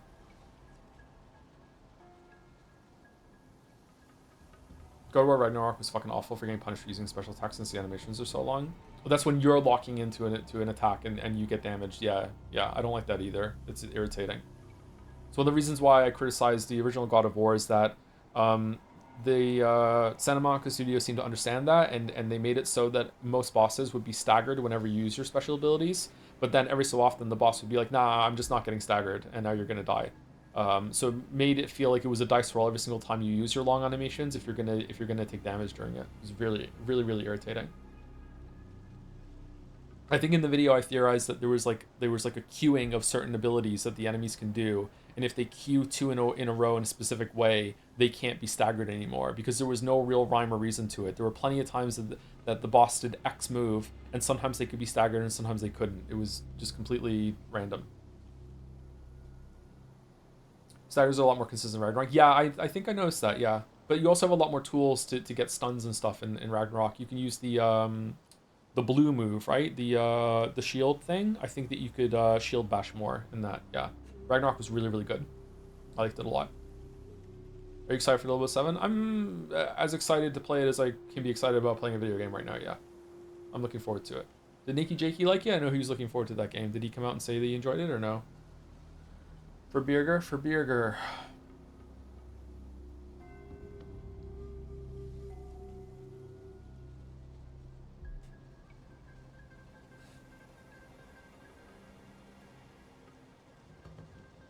Favorite boss in this game? Probably the last boss. I really liked the last boss. I know we didn't spend that much time on it, but the last boss was really good. I really liked Bow Sorcerer too after I learned more about it, but it was very difficult. I like the one, the big guy that flew up in the air and shot arrows at you. That was a pretty good one too. The Tiger and Sovereign was pretty good, but we killed it on our first try. No, we killed on first try when we got a phase transition. So yeah, I got really lucky with a bunch of bosses, and we didn't get to see them very much. So yeah, I don't know what to do in those cases. Like, it's really fun as a flex to be like, oh, I killed it in just a couple tries, but at the same time, like, maybe I should, if I'm gonna win, maybe I should purposefully die so I can see the fight some more and learn it, because again, the goal is not to win, the goal is to have fun. I don't know. Did Joe like Overture? I loved Overture. It was great. Yeah. I prefer the base game overall because there's more of it, but Like, if we're just taking slices of quality, Overture is fantastic. Yeah, it's probably the best part of Liza P.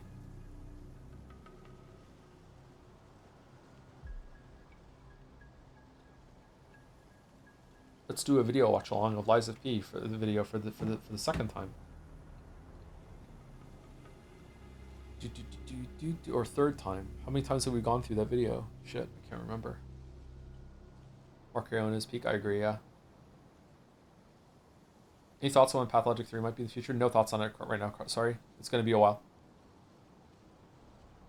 Make an entire stream on a video on stream right now. Of Wuchang? Wuchang is a weird word. Cheeky Scrandle? Alright, we can do Scrandle. And then we'll end the stream.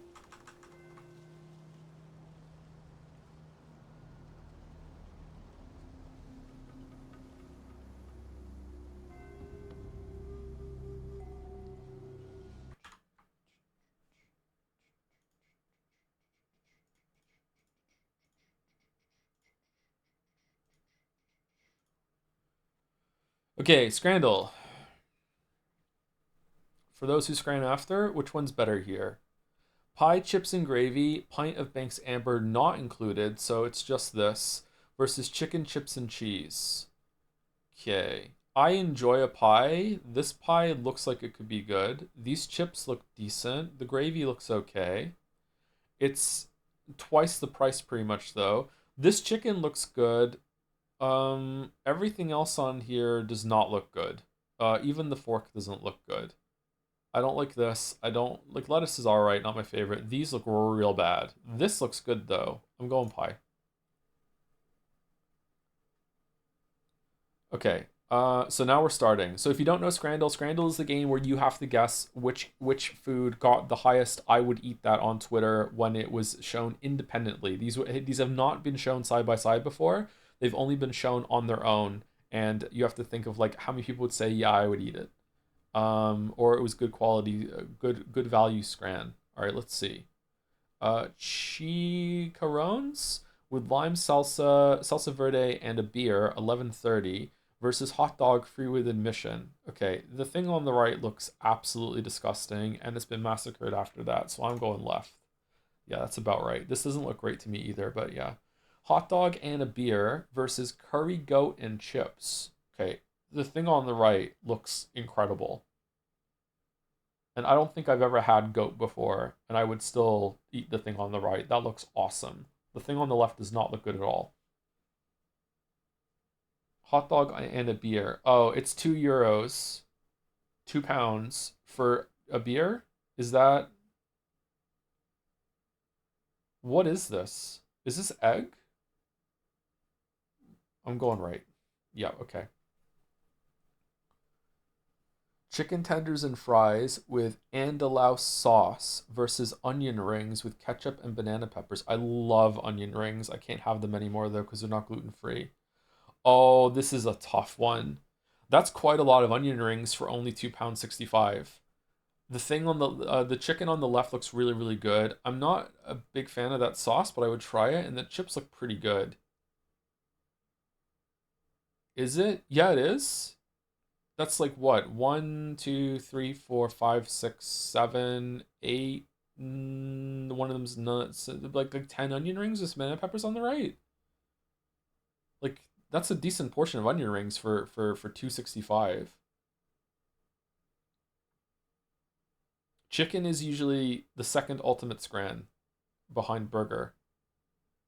They look tiny? Really? Okay, I'll trust your judgment, chat. We'll go left. You were right. Okay. You were left. Hot dog versus duck confit.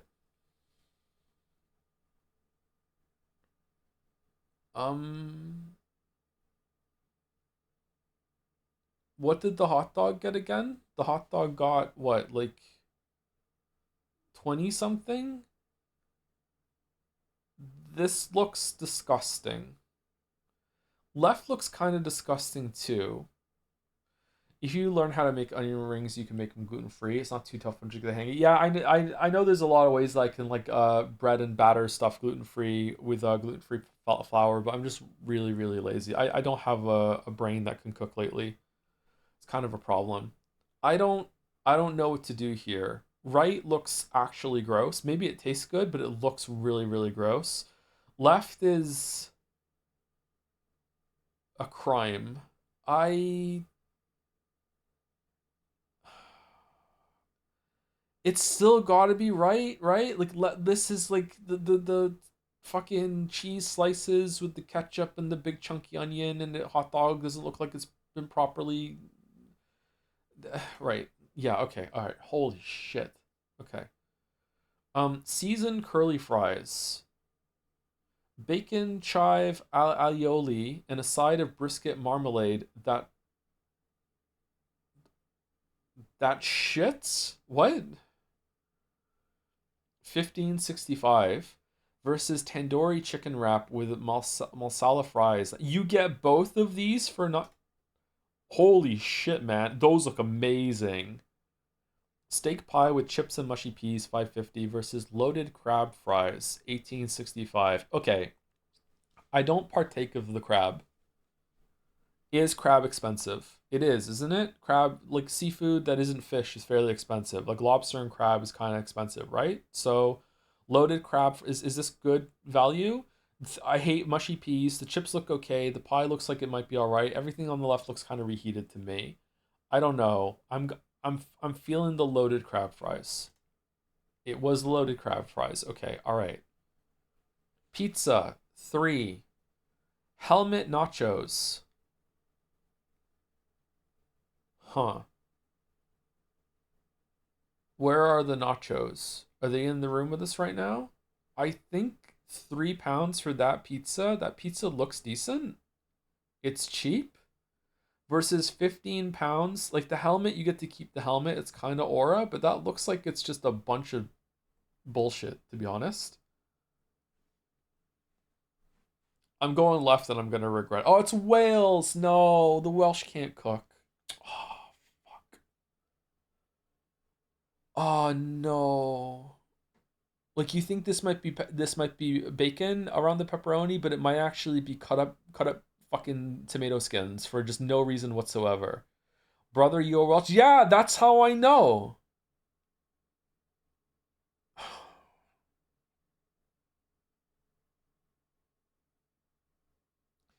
Do you think the novelty debuff is real, i.e., getting less points for doing something like serving the helmet? I think it's a buff. I think that the helmet is going to be like, oh, okay, I get to keep a helmet at the same time. It's like I get a souvenir after I eat. Yeah, I think it's a buff, not a debuff. I'm still going pizza. Whoa. Okay, all right, we're still in it to win it. Renegade dog, hot dog top with short ribs, sweet pickles, and potato pierogies that don't look like they've been cooked. No price data versus bao buns, no price data. It's gotta be bao buns, right? Okay. Chicken katsu burger, 7 versus hot dog with cheese pierogies. Call me crazy, I'm feeling the hot dog with cheese pierogies. I hate it when the filling of the sandwich bun isn't as big as the bun. This is bullshit. Like at least make it like have better coverage. This looks kind of soggy and gross. This like look at this part here compared to this. I don't like this at all. I'm going right. What? Really? Chicken chips and cheese baguette versus pie chips and gravy.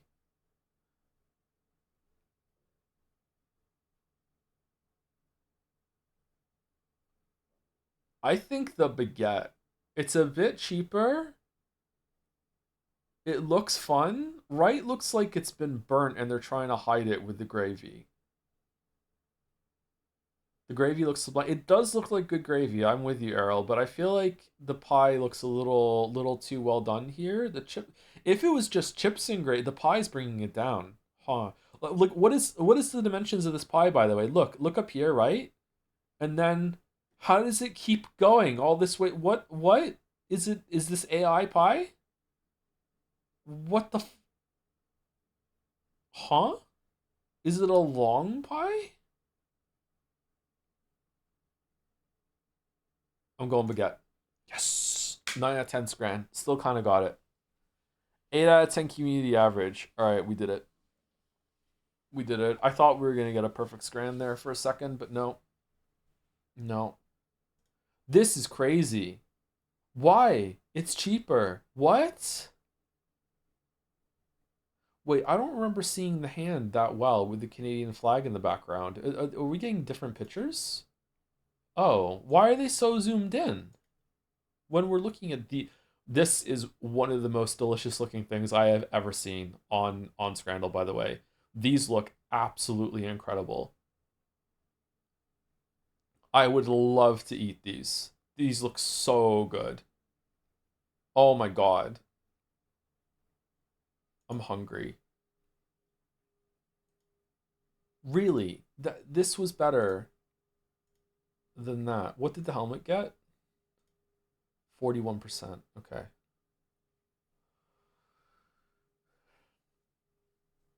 99% chance because it was called a hot dog and the purists didn't like it.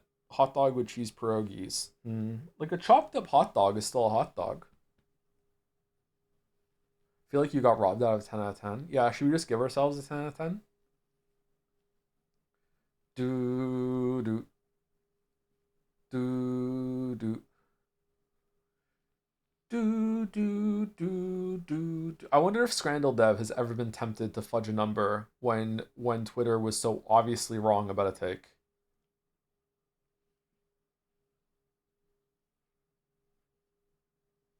What do you think? Thank you for the new sub, Yones or Yones. One of those. Thank you very much. Subbing during the dark times. Okay, imagine the scandal or the scrandal. I think that we're done. I don't think there's anything else I want to do. Like, I'm kind of tempted to do like a Slay Aspire run, but I'm also kind of tired. I also just streamed a bunch of days in a row, and it might be pretty good to end early, and then we can come back fresh tomorrow. I have a bunch of dishes to do. I have a bunch of cleaning to do. I haven't vacuumed in a couple days, so there's dog hair all over the floor. I need to go do that. Yeah, I've been trying to vacuum every single day, and I got out of the habit the past 2 days, so I need to go do that. He's a shaggy dog.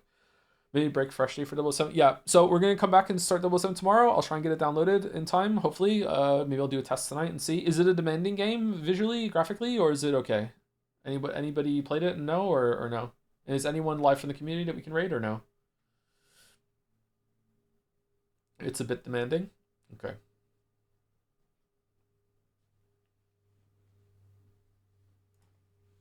Walrus is live. Hypothetical Walrus. It's pretty demanding, but but not crazy on optimizer, I think. Okay, all right. Well, remember, I'm on old drivers because new drivers make my GPU crash. So, like, maybe we'll have to turn it down a little bit. Yeah. Anyway, thank you very much for watching. Thank you for being here with Wuchang. 6 streams, pretty good. I like the game a lot. Recommend it to people like Souls likes. Yeah, it was a pretty good game. If Kazan's better than this, then that'll be a real treat for me when we get to it. Sorry for the short stream. And I'll see you tomorrow for 007 if you're interested in that. After 007, I don't know what we're going to play. Maybe we'll play Kazan? I don't think I want to do another Souls like that soon. What was on the list? Is Metal Gear out by then? Maybe we should go to Metal Gear Solid. We're supposed to do Metal Gear Solid 5 and Peace Walker or anything like that, right? So we'll resume Metal Gear Solid. Is Thousand Year Door I'm gonna have to do wacky voices sort of thing? Maybe that's a bad idea. Yeah, but we'll see. Dispatch? You know what? I'm pushing the raid through. Thank you very much for watching. I'll see you tomorrow, everyone.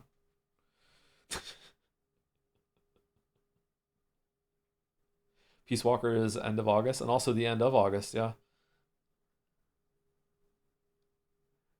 Do do do do do do do do do do.